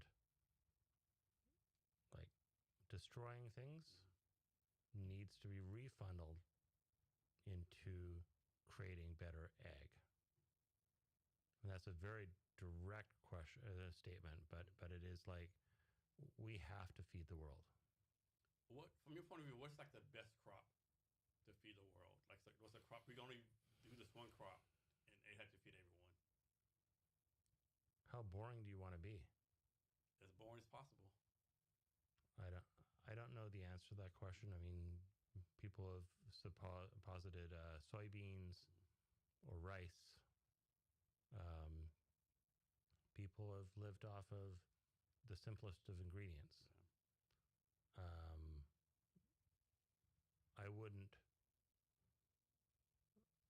do that. I would basically try and preserve the variety of the world's crops. In Peru, did you know there are 1,000 different varieties of potatoes? Right? And so red potatoes, orange potatoes, purple potatoes, whatever. And that was basically grown out of necessity at that point in time. So I don't know. But I think we need to be intentional about how we figure out how to ensure that we feed the world. I mean, look at Look at this example. How much does a pound of beef cost today? Costs a lot. Like $8, $9 a pound? Yeah. Okay. 5 years ago, it was $3 a pound. Yeah. That's insane. And so maybe in 10 years, if we don't fix that problem, we won't be eating beef anymore. Yeah. Can any crop be grown anywhere? Or it needs like specific kind of dirt, atmosphere, rainfall? Any crop can be grown anywhere indoors. Okay. Okay. Indoor cultivation has not proven to be as effective as we thought it was going to be. Outdoors, yes, it's very specific in terms of what the climate is, etc. Now, give you a perfect example. Hops for beer, right? Yeah. Eastern Washington, huge craze about growing them in Eastern Washington. Isn't Washington like the number one supplier of hops or something like I don't know if it's number one, but I know it's up there. You know what's happening? No. Climate change. It's getting too hot in Eastern Washington to grow good hops.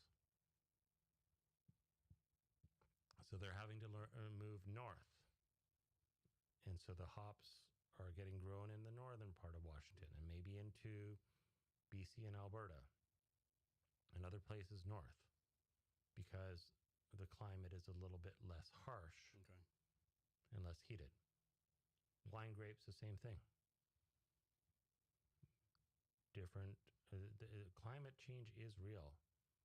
Or I don't know what the proper politically correct statement is, but yes, I can show you graphs for the last 10 years that shows how people are having to think about how to grow their crops more effectively. So who should be responsible for fixing all this farm stuff, right? Should it be like local government, state government, the UN, a combined effort?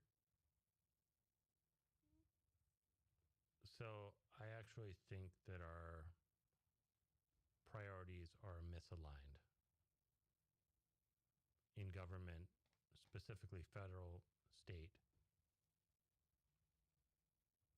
and state governments, I would say. We are focused way too much on, and I'm not being a pacifist in this, on war versus feeding our population. And so I would say that so what's happened is there was a Farm Act that was passed this year, which gave some subsidies back to farmers, but there's nowhere near the focus, like 1/100th of the focus of the government on waging war versus feeding the population. And how does like all these tariffs against China, different countries, affect all this? So the tariffs against China are reciprocal in terms of like it's very difficult for you to ship cherries or apples or wine grapes to China at this point in time. So what have they chosen to do? Through their long-term efforts in engaging with other countries,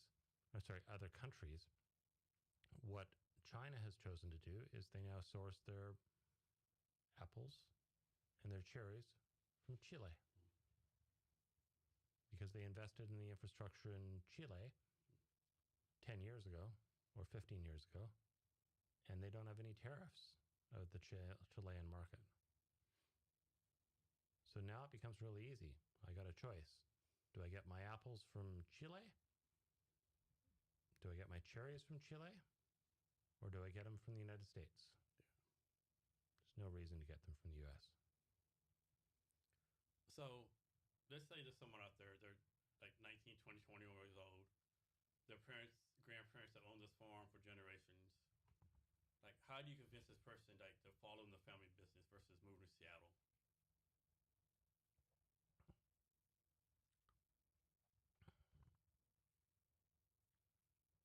I think the reality of the situation is that the 19 or 20-year-old needs to understand their values. Do they love farming? Do they love the crops? it's super easy for them to, well, I'm going to change something about that. It's super easy for them 5 years ago to say, I'm going to go and basically get a $75,000 job at Microsoft in Seattle. Those jobs don't exist anymore. And so I think we're going to see a bigger shift from people who tried to come to Seattle or some other location to look for one of these jobs and for them to move back home. And then they will become farmers. It's an odd situation to describe, but based on the evolution of AI and based on what I could do as a young child before, I don't think you're going to see a lot more people moving as fast as they have in the past. Do farmers have like some kind of co-op or some kind of like, I don't know, not a union, but something they belong to, like help each other out, or like, you know? Farmers have cooperatives. They have, they're much more connected to each other, to each other's farms. Like their arguments are about, a lot of the arguments are about like the use of water in the neighboring farms. Yeah. The fact that one farm didn't spray the pesticides that they needed to prevent the pests to get into the nearby farm. It's a much more close-knit community. Okay. And I would actually say a much more vibrant community, a much more good living community than many other parts of the world. Obviously, like, you know, suppose like Tom Brown, his father, grandfather had a farm. He knew how to farm. But let's suppose someone's like, you know what? I worked 10 years at Microsoft. I have a little bit of money. Like, I want to be a farmer, right? Is that possible to happen? Like, can you just go out, buy land, become a farmer? It's like a manual you got to take, test you got to do, or just can someone just buy land and like, I'm a farmer now? You buy land, you become a farmer, and there's tons of managers. Everything from vineyard managers to corn managers to whatever you want to grow, they're in the area. You hire them as a consultant, and they help you grow your crop. Just like me having a beekeeper for my beehives. Yeah. I'm sure the number is low, but you ever know what percentage of Americans are actually in the farming industry? I know it's very, very low. I don't have that data. Man. What I know I know there's a TV channel that FHA. Remember FHA? Okay. That's still a thing, right? Mm-hmm, I think so. Future Farmers of America, something like that, you know? Don't know. Haven't watched it. Yeah. So Washington, we go apples, hops, grapes. What else do we go here? Cherries. Cherries, okay. Washington State grows a lot of different crops. Okay. In fact, I was on trade missions down to both Mexico and to Canada with the Washington State Department of Commerce. Okay. Trying to like evangelize buying stuff from us and us leveraging avocados from Mexico. But avocados from Mexico. Exactly. You know, that's an interesting thing to think about. 25 years ago, avocados were not grown in Mexico. Yeah, I remember hearing that. Yeah, I remember that. Yeah, I remember that. And so they basically intentionally changed what they were doing to become the largest grower of avocados in the world. Right? What could we do? Yeah. And farmers, they're considered small business people, right? They're considered business owners. Yep. Okay.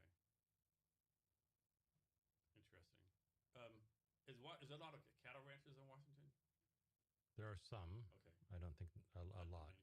Okay. But think about what happened to farmers in Eastern Washington over the past few years. The average minimum wage for farm laborers went from somewhere in the neighborhood of $4.50 per hour to $15 per hour. You know what? Kid, I ain't gonna lie. I thought farmers were exempt from that. No, they weren't. I thought they were exempt from minimum wage. Nope. Okay, I did not know that. I thought they were exempt. For some reason, I thought like them, like child labor, or the family restaurants. I thought they were all exempt from minimum wage. I did not know that. They should be. And that's a massive mistake by Washington State. Oh, so it's a Washington State thing, not a federal thing. It's a Washington State thing. Okay, I mean, yeah, go figure, right? Massive mistake, massive. Because so now you have people who will come from out of state into Washington State and have to be paid this amount, whereas before they would be paid $4.50 or $5 an hour or whatever it was, and they would work 80 hours a week. Now they're only able to work 40 hours a week. Yeah, because you can't afford to pay them overtime. Correct. So, that massive mistake. So, do you think, pushing back some, do you think Washington did that because farmers were like taking advantage of migrant workers and paying low wages? Okay. So let's talk about minimum wage for a minute, and I will go up against a bunch of people on this. But, okay, farms will pay what the market can bear. Mm-hmm. If they need farm workers, they'll pay them $7 an hour. If they're good, they'll pay them $8 an hour. But being required to have them be paid $15 an hour makes it really hard to run your farm. That's a blanket statement. So, do you see any solution to this except for like getting rid of this minimum wage thing? You get rid of the minimum wage, as you described it, for farm workers. Mm-hmm. Immediately, that basically fixes a ton of problem. So, I think this might be a challenge too, right? So, my first post-army job, I was an HR manager for seafood plant in Alaska, Appetite Seafoods, right? Mm-hmm. In Milton, right? And we would try hard to get American workers, right?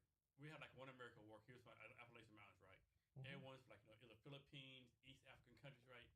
We cannot get any Americans to do the work, right? You think maybe the farms are like the same way? We can't get Americans to do the work, so we have to hire them, quote unquote, migrant workers. But step back again. What is the purpose of a minimum wage? Personally, I think it's like get people in the workforce, train them how to do a job. I definitely don't think it's like to be a livable wage. I don't think it's like to be a permanent job. Okay, so let's step back a little bit more. $15 an hour, 80 hours, working 40 hours a week. Mm-hmm. That's a $30,000, $35,000 job. Yeah. Great. If you're qualified to do that, that's a good minimum wage. But if you want to work your ass off, if you want to work 80 hours and you're, or maybe even more than that a week, why not basically, what's the purpose of that minimum wage? Yeah. Why? Again, this is controversial. Yeah. So you're saying there should be no minimum wage? It should be like just basically free labor market decides? You might put it at $5 or whatever, but so that you don't basically destroy the market. Yeah. Right? But $15 an hour, it makes sense in a city. Mm-hmm.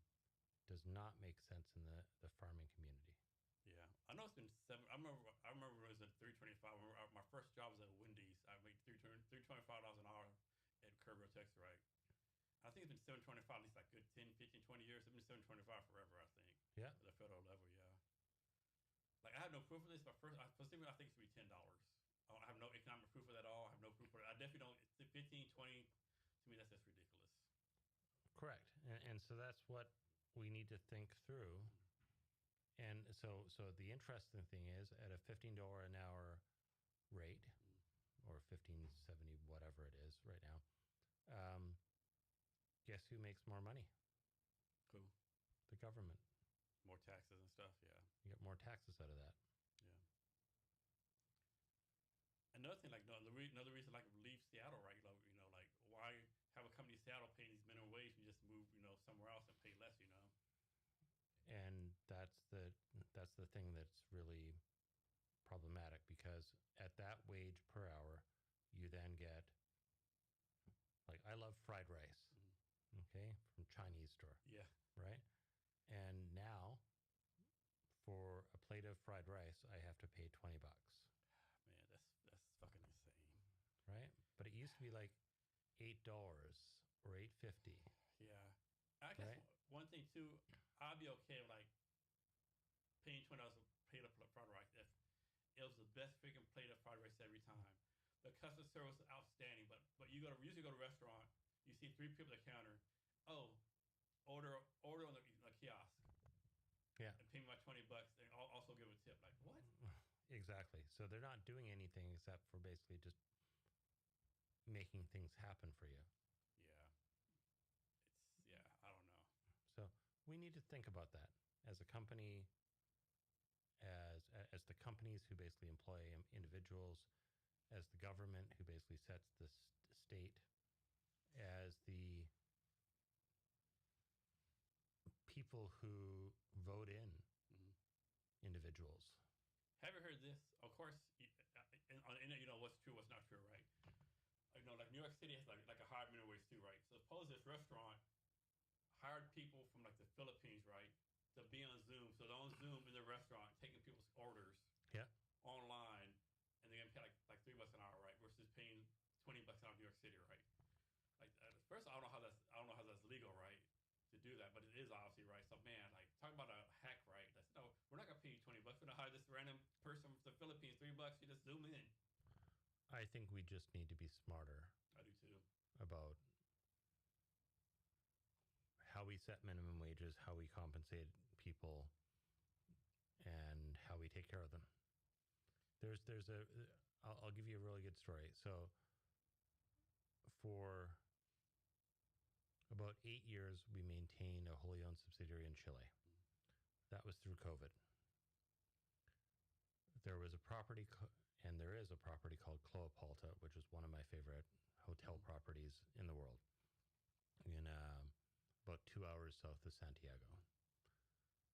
And I went down there during COVID, and I basically saw all the same people that I knew before, from a couple of years beforehand.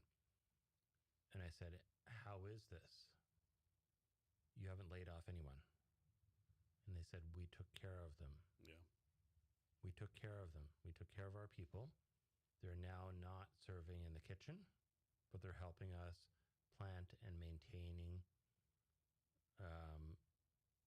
the vines that are out here, or they're helping us build some more buildings. And how are they paid? Well, they're paid what they used to be paid, right? But they're taken care of. And I think that's a fundamental cultural difference. These people are still paid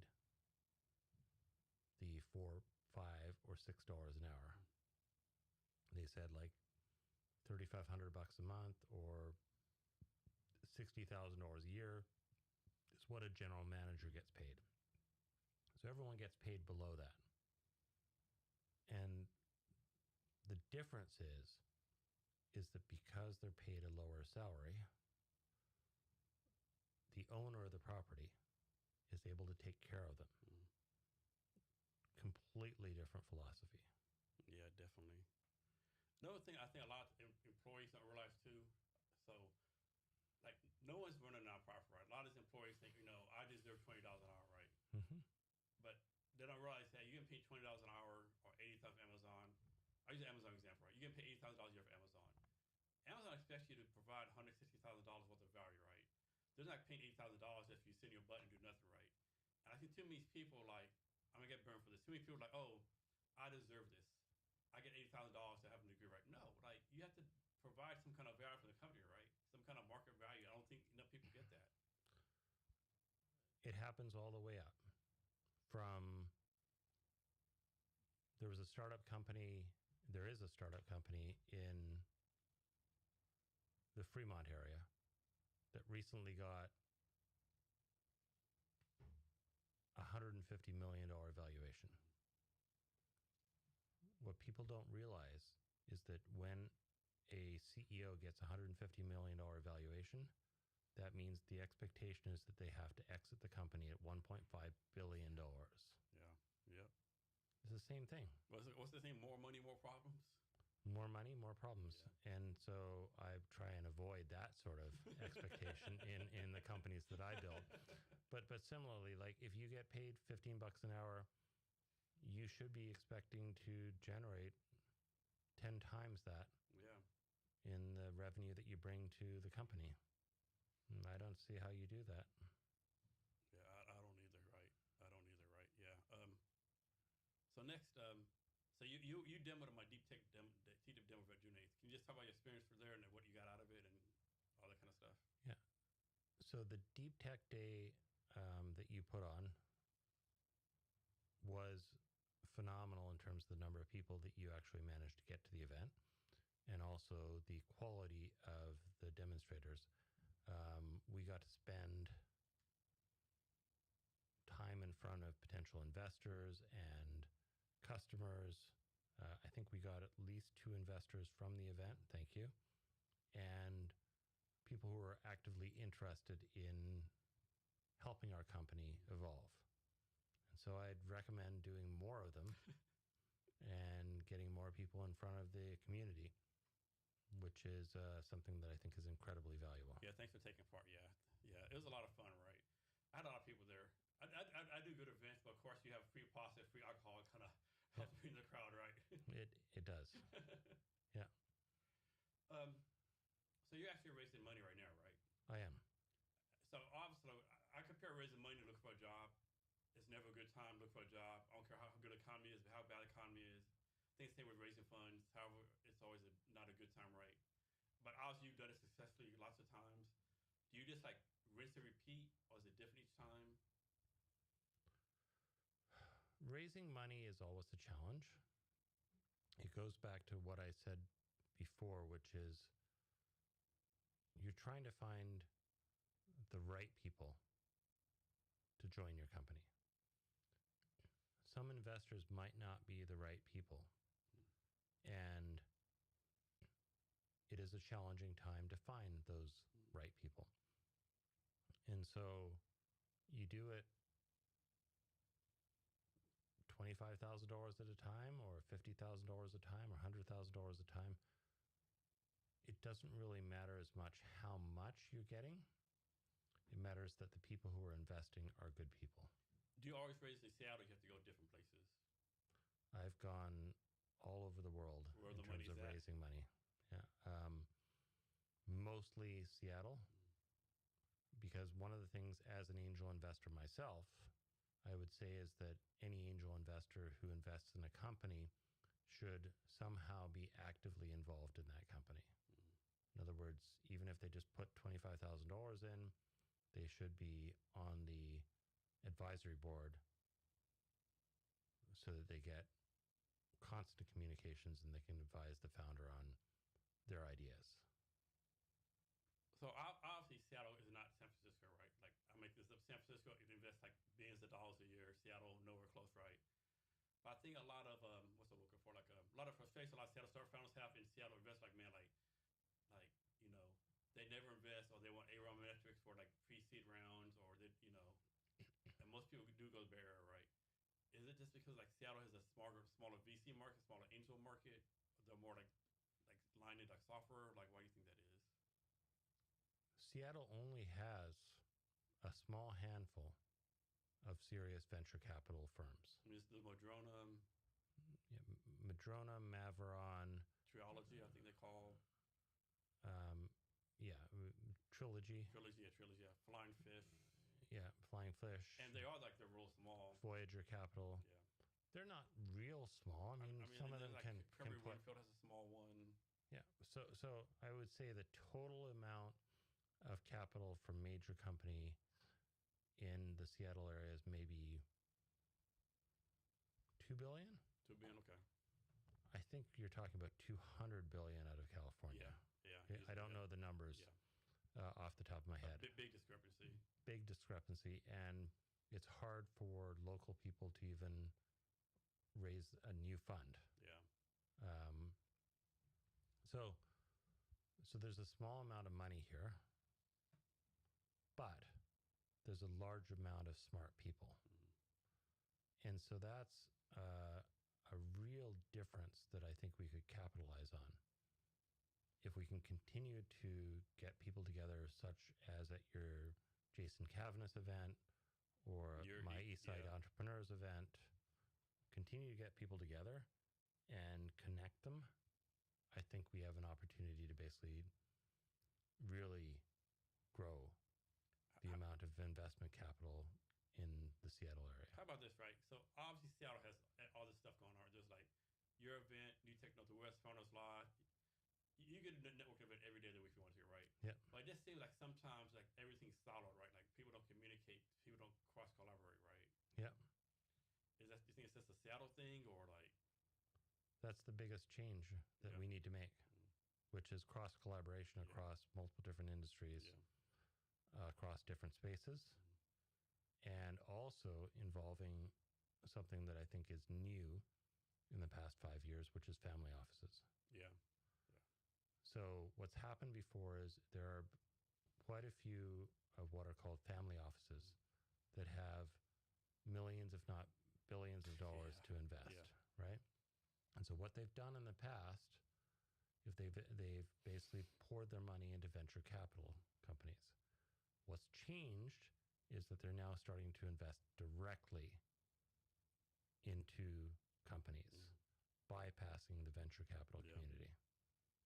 Okay, and the reason why is because they avoid the percentage cost of using a VC to invest their money, and they also have a little bit more control in terms of where their investment dollars go. So I would encourage us to think more about how to engage family offices in the Seattle community. How do you personally choose who to reach out to pitch your company for investment? I actually am prioritizing right now family offices number 1, angels number 2, and venture capital number 10. Seriously. And right now you're Seattle focused. You're in the Bay Area, New York City, or you said all over the world, right? Had a call right before your call today with some folks out of New York. So family office representation. I have another call tomorrow morning with a family office representing Germany. And I'm constantly talking with people in Saudi Arabia. So yes, I'm looking for foreign investment. So I can be wrong, of course, but like when you having like your success in the past, I'm guessing it's easier for you to reach out to people when people take your calls. But a lot of times people are first-time founders, first-time entrepreneurs. They really don't know anyone, right? What's your advice to them as far as like reaching out and making connections? Get in the room. You don't need to have my pedigree or my background or whatever to raise money. You need to get into every single room you can possibly get into and meet the people who have the connections to raise money. You don't necessarily need to be sitting out there with your shingle saying, "Hey, Jason, give me $100,000, right? But you need to be, "Hey, Jason, who in this room could give me $100,000, right? Because you may know more than the entrepreneur who's in the room. Another thing too, I think a thing right now, a lot of people would say, don't say yes to everything, say no to particular time. But man, I always say like, before you say no to something, like really look at yourself, like, what's the benefit saying yes? Perfect example, right? So me and kids met at some kind of tech conference. So I know a guy named Mike Brisbois, I think that's how you say his name, right? We've been in touch for a couple of years, right? And I ain't talking like 6 months. I believe he sent me an invite to this tech conference, right? Like, man, that's way in fucking Bellevue, man. I don't know, I want to go there, right, man? But it looked like I saw people talk about maybe I'll go, right? no expectation. I went there, met you, met other people. Like, man, just had a good time, right? Through you, I with the Eastside Entrepreneurs. First time with 100 people there, 10 people pitching.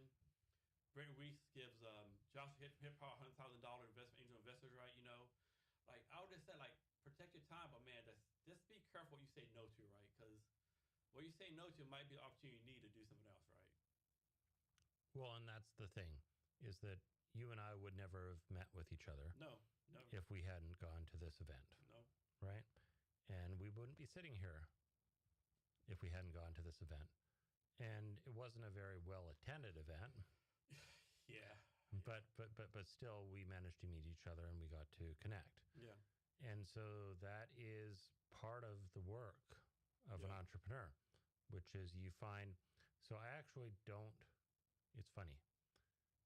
I didn't come to a lot of Seattle Tech Week last week, and I'll tell you why.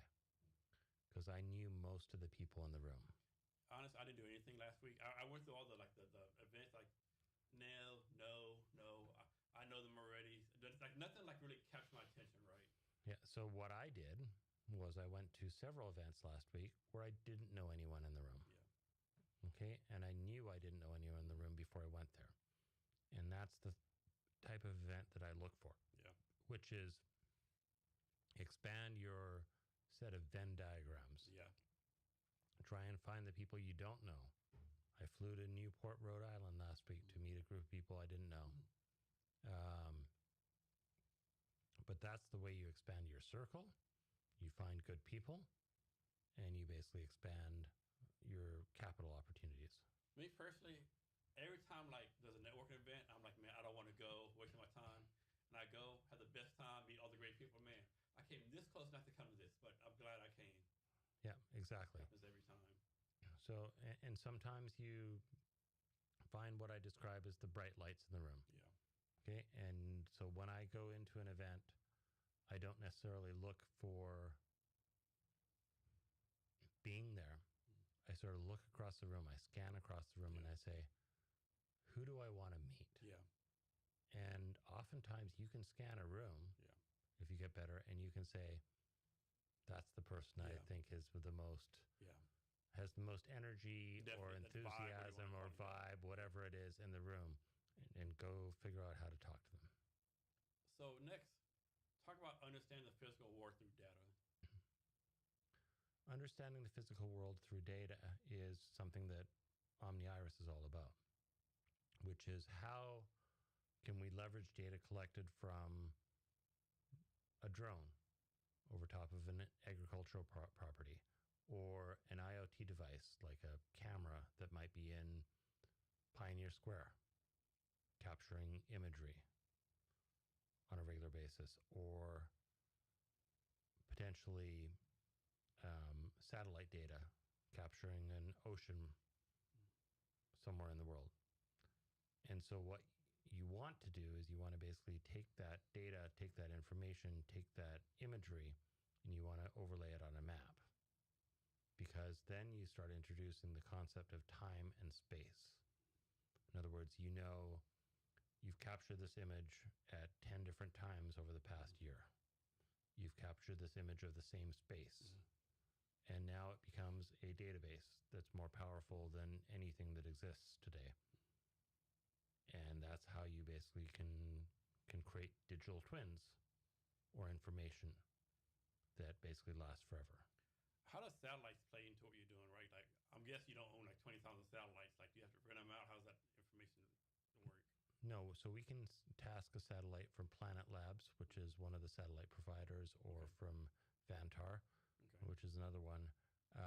And we can basically say, hey, visualize or capture this space in a 25-kilometer space over Malaysia.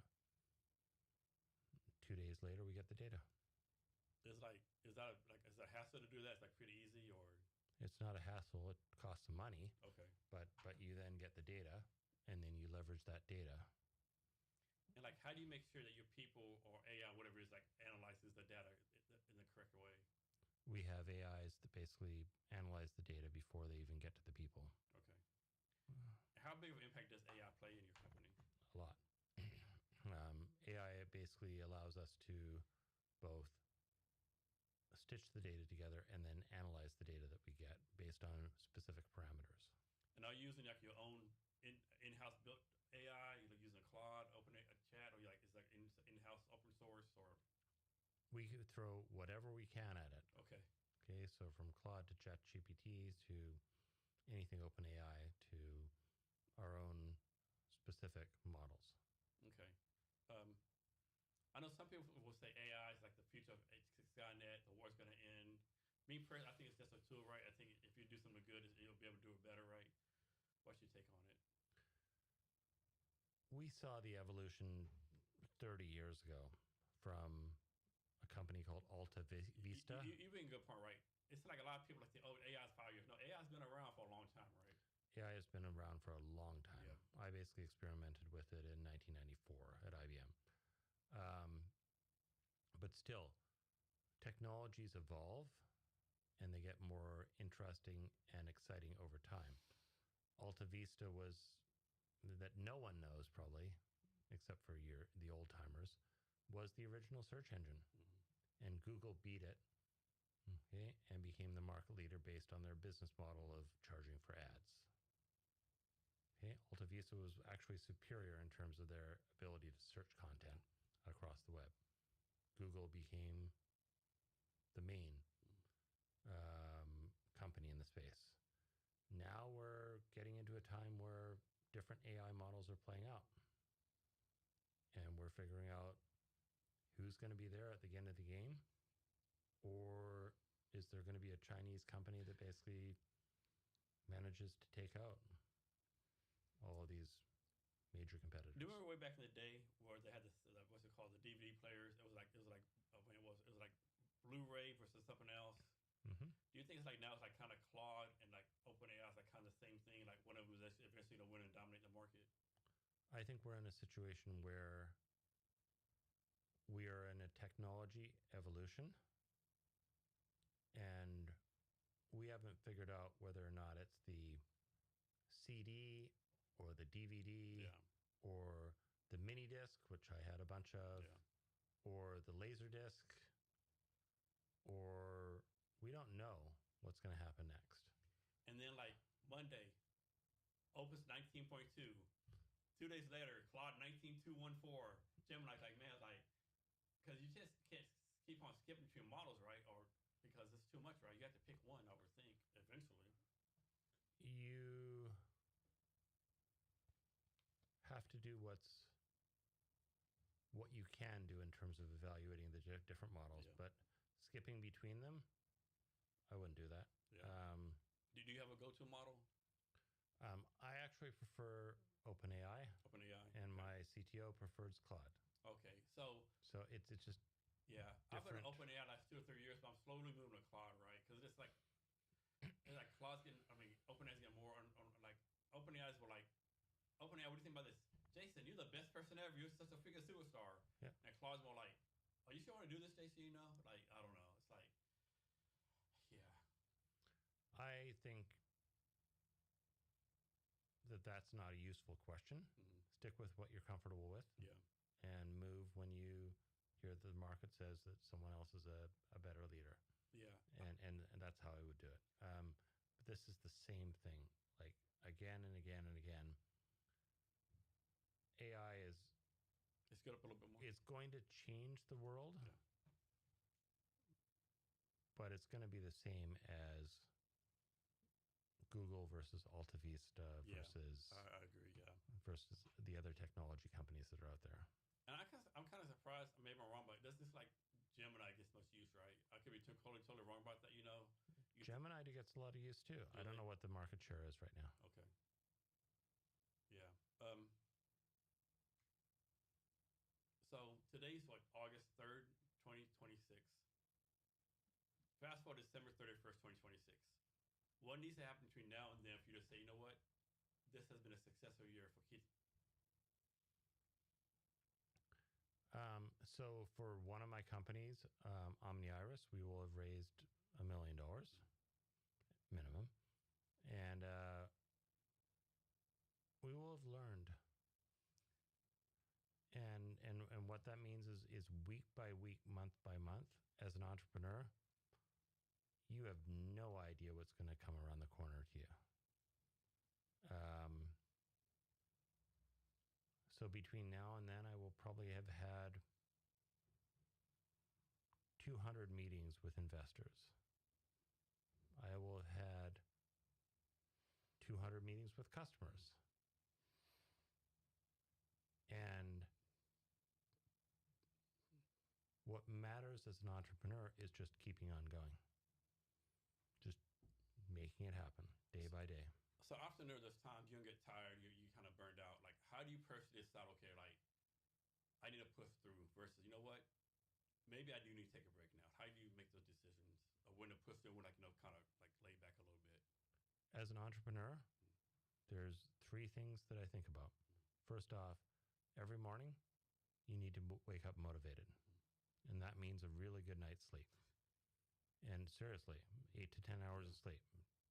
If you are relishing doing your work on 4 hours, you're going to break down. You don't follow the Elon Musk model, 4 hours of sleep or less. You're going to break down.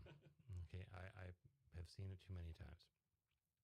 The second thing is, so after waking up and being motivated for the next day, you have a bunch of meetings in front of you. And that's been preset the week before that. Sometimes you have to move them, which we had to move our meeting a little bit today to make this happen. But your day is booked, so you know what you're going to do. And the third thing is something odd that I believe in fundamentally, which is faith. Mm. You have to believe that you're actually going to succeed. Okay. Right? And when you do that, then providence moves too. I don't know. That's a good point. Like, people don't realize how much the words you speak to yourself matter, right? Yeah. Like, I just saw a thing on TikTok with Bruce Lee back in the day. Like, he watch how you talk to yourself, right? Your body or soul believes what you say, negatively or positive, right? So watch. Another thing too, like a lot of times we talk bad to ourselves, and like, would you talk that way to your friend?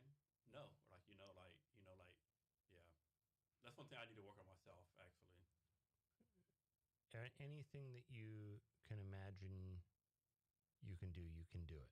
Yeah, I'm firm believer in that. Yeah, if you can imagine, you can do it. Yeah. And that's the challenge. So by the end of the year, don't imagine you're going to fail. Definitely. Imagine you're going to succeed. Are you still involved with the Bellevue Rotary Club? I only did one presentation to the Bellevue Rotary Club so far. Okay, all right. So I should probably go back to that. Here's one for you. To me, you're a pretty good public speaker. You're a good public speaker, right? Thank you. Why is it, like, of course they say most people would rather die than public speak, right? But my thing is, if you public speak, if you get in front of a room, I'm going to presume that you know what you're talking about, right? What are some tips or tricks for people that get more comfortable public speaking and putting themselves out there? So here's the really funny thing, Jason. I'm an introvert. Same here. I don't like speaking. Yeah, same here. And I don't like speaking in public. It's trained. Okay? It is trying to basically convey what's inside of me to evangelize to the world and to talk to the world about what's inside of myself. I'll walk away from this meeting today or this podcast today and I'll be exhausted tonight. Okay? But the thing that keeps me going is 3 things. Communication.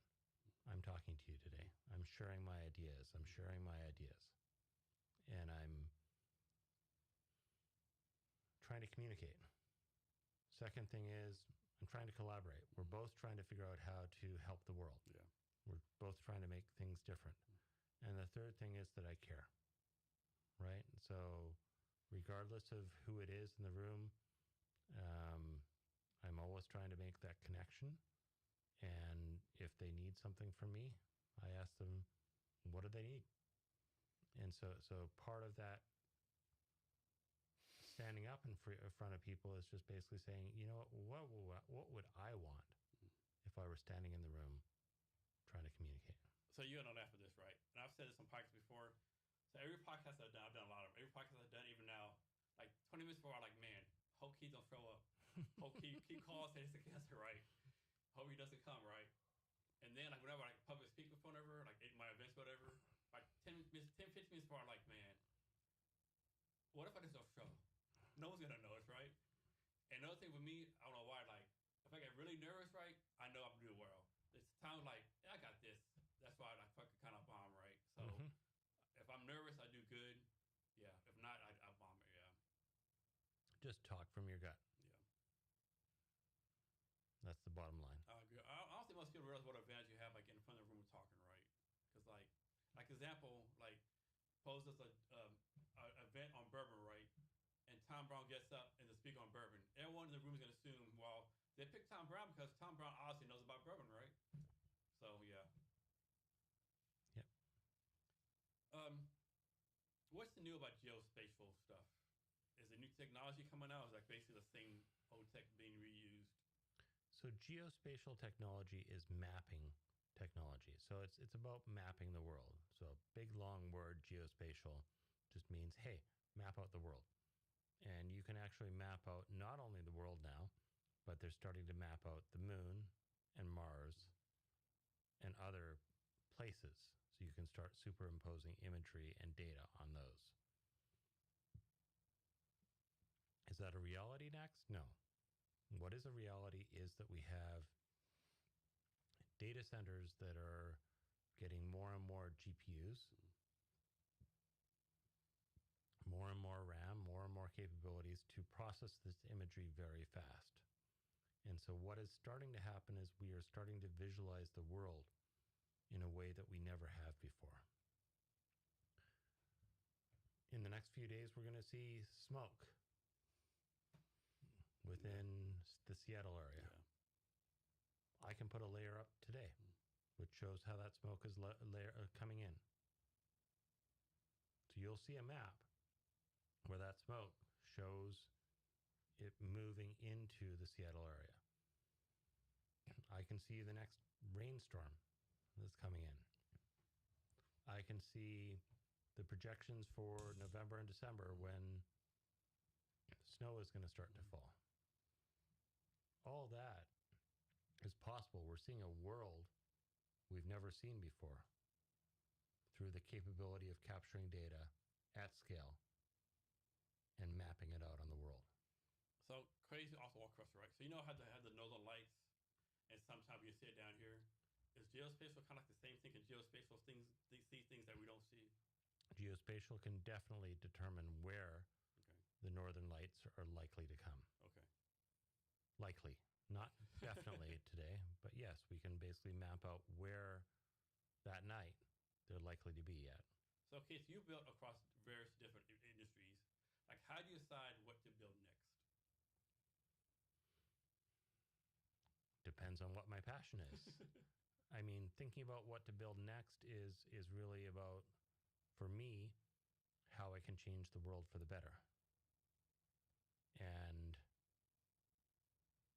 right now, I think getting a clear vision of what the world is and projecting through AI what the world can become is something that is critical to my mission.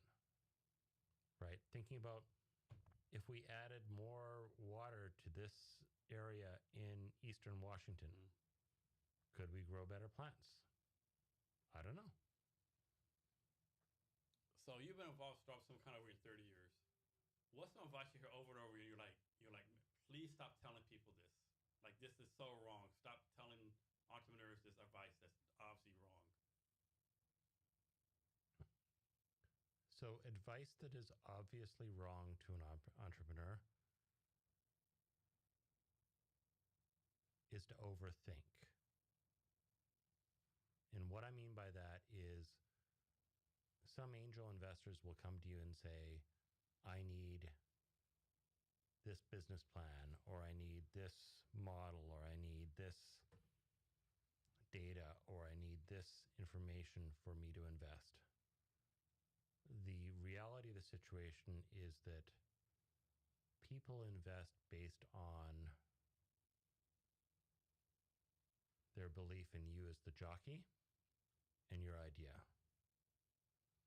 If they start down the rat hole that basically says, I need A, B, C, D, E, F, G, H, I, J before I invest, run. Don't walk away. Because you're going to be involved with them as an investor for years to come. You don't want that sort of control. They need to believe in your vision. Here's one for you. Like, I think some people would say, hey, you know, on this slight exaggeration, if you don't have like $1 million AR in 30 days and blah, blah, blah, 30 days, shut it down. Other people say, don't quit. Never quit. Like, obviously you don't want to go 10, 20 years, right? So what do you think is the balance between those two? There's a VC in the Seattle area that I went down the path with. And they basically said, look, if you're not going to we're at the end of our fund. If you're not going to show me a path to $10 million annual recurring revenue for next year, I'm not interested. And then they went and invested in this company that I referred to before that had pretty much no ARR and got $125 million invested in them. Mm-hmm. So I guess my point is that if people don't understand your vision and understand your framework, they'll lie to you. Mm-hmm. And so it's not actually worth it to spend the time with them. Yeah. Just walk away. Don't worry about the fact they said no. Just find the next one. Yeah. So besides the 10-hour sleep, the bicycle rides, the time with the bees in the garden, what other ways do you take care of yourself? So I spend a lot of time reading, mostly science fiction and fantasy books, just to give me a vision of the future.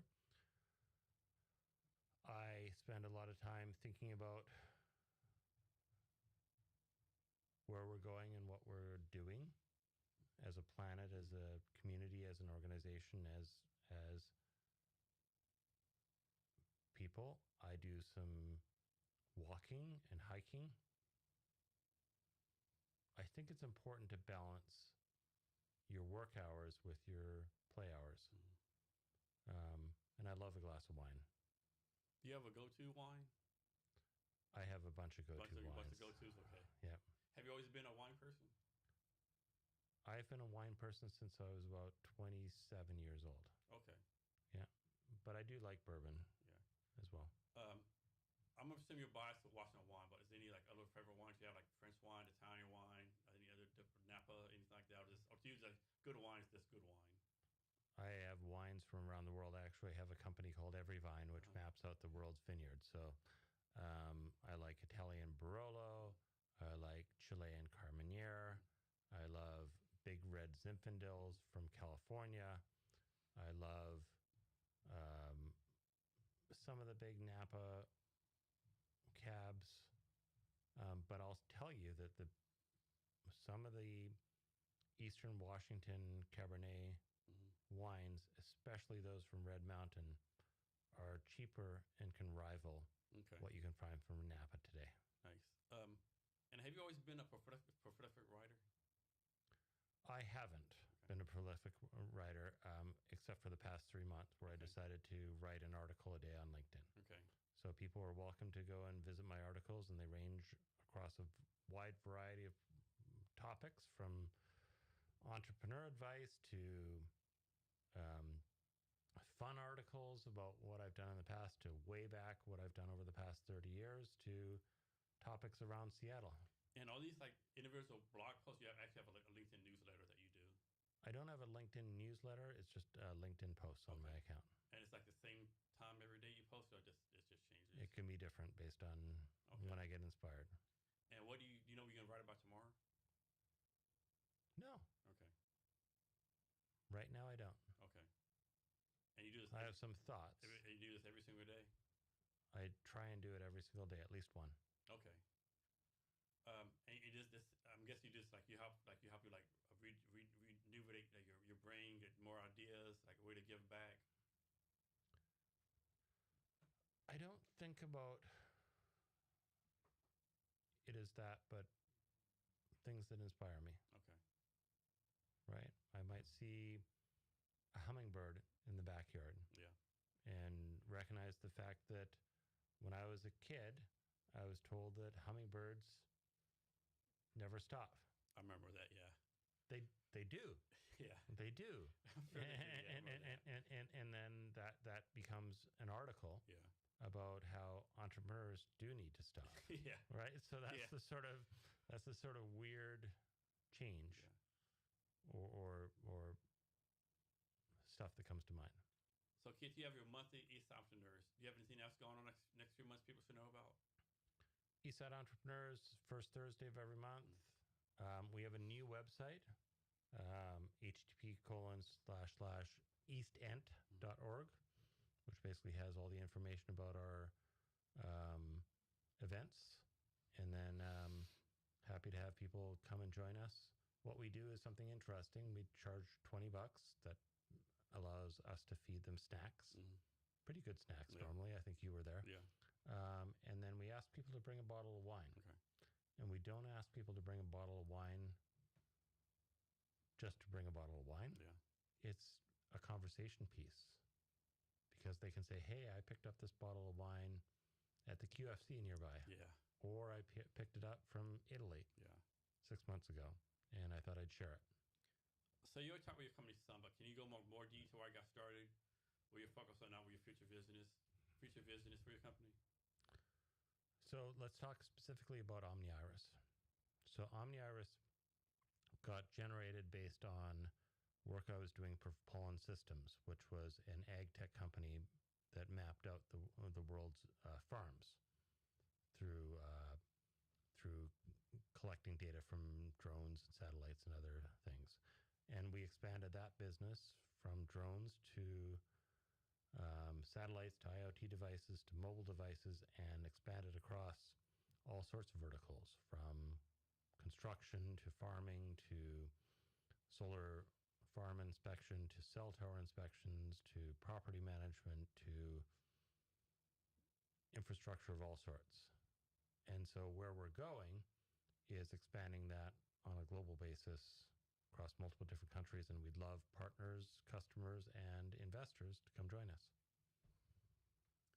So, Keith, is there anything else I asked you that I didn't ask you, or anything else you want to talk about? I think we've done a ton of stuff. Yeah. So, one more quick thing, right? So, me personally, I believe we went to the moon, right? To me, if we didn't go to the moon, there's no way all these people didn't say something, right? There's no freaking way all these people kept the secret, right? But it's like more and more we get away from the moon landing, more people believe it was a fake moon landing, right? Like, I just don't get it, right? Like,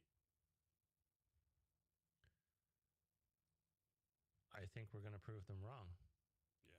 I mean, on the moon landing thing, I think within the next 3 to 5 years, we're going to see another moon landing. Yeah. And they're going to land, and they're going to see a flag that was planted. Yeah. And that's pretty hard to plant a flag. Yeah. Without having someone been there before. Yeah. Now on the fake moon landing side, they'll say like the bottom of the boot doesn't match. How's the camera? Like how did Richard Nixon call the moon on a landline? So like, okay, maybe you have a point, right? But yeah, I just don't. Yeah, I don't think there's that many people kept that secret. Maybe some parts of it were like your podcast. Expanded, or illustrated in a different way, to highlight what was actually happening. But I would expect them to find something there that shows that it was there in the past. I do too. But like, I just think it's a shame we went and didn't go back, right? It's like, I don't know what happened with the space program. Well, I told you this at the very beginning of the conversation, which was I entered university to become an astronaut. Okay? I never became an astronaut. And part of that was because the program didn't evolve to where I thought it was going to over the past 30 years. It's taken us 30 plus years to even get back to this point. And so I'm impressed by the activities to get there. What I'm less impressed by is the planning beyond that. I don't really care about getting to the moon. I care about people living on the moon. Yeah, I agree. And I don't think we are really even thinking about that. We're valuing companies at billions or trillions of dollars just to basically put an object between us and the moon. I think that's absolute stupidity. Yeah, my thing too, like, we're to the moon, and we had a space shuttle for all those years, right? And I would argue space was actually a step backwards, right? Because I'm not a scientist, but I'm thinking rockets to fly around the Earth is way less powerful than going to the moon, right? So to me, it was like a step back from the moon. Yeah, well, let's just basically figure out how. I guess people would say, let's figure out how to get there first. But I think we need to be thinking about three things in order. How do we feed our planet? How do we feed people on the moon? And how do we then feed people on Mars? We just feed them Tang, right? We'll see what happens. So, Keith, how can people reach out to you? Few ways. One, they can access my LinkedIn. Just look up Keith McCall, probably the most active person out there. They can access my website at at https://www.torenthal, TORENTHAL.com. They can visit our sites at omniiris.world or pollensystems.com. But in any case, please reach out to me. And thank you, Jason, very much for having me on the show and having a chance to chat. Yes, thank you, Keith. And to our listeners, thank you for your time as well.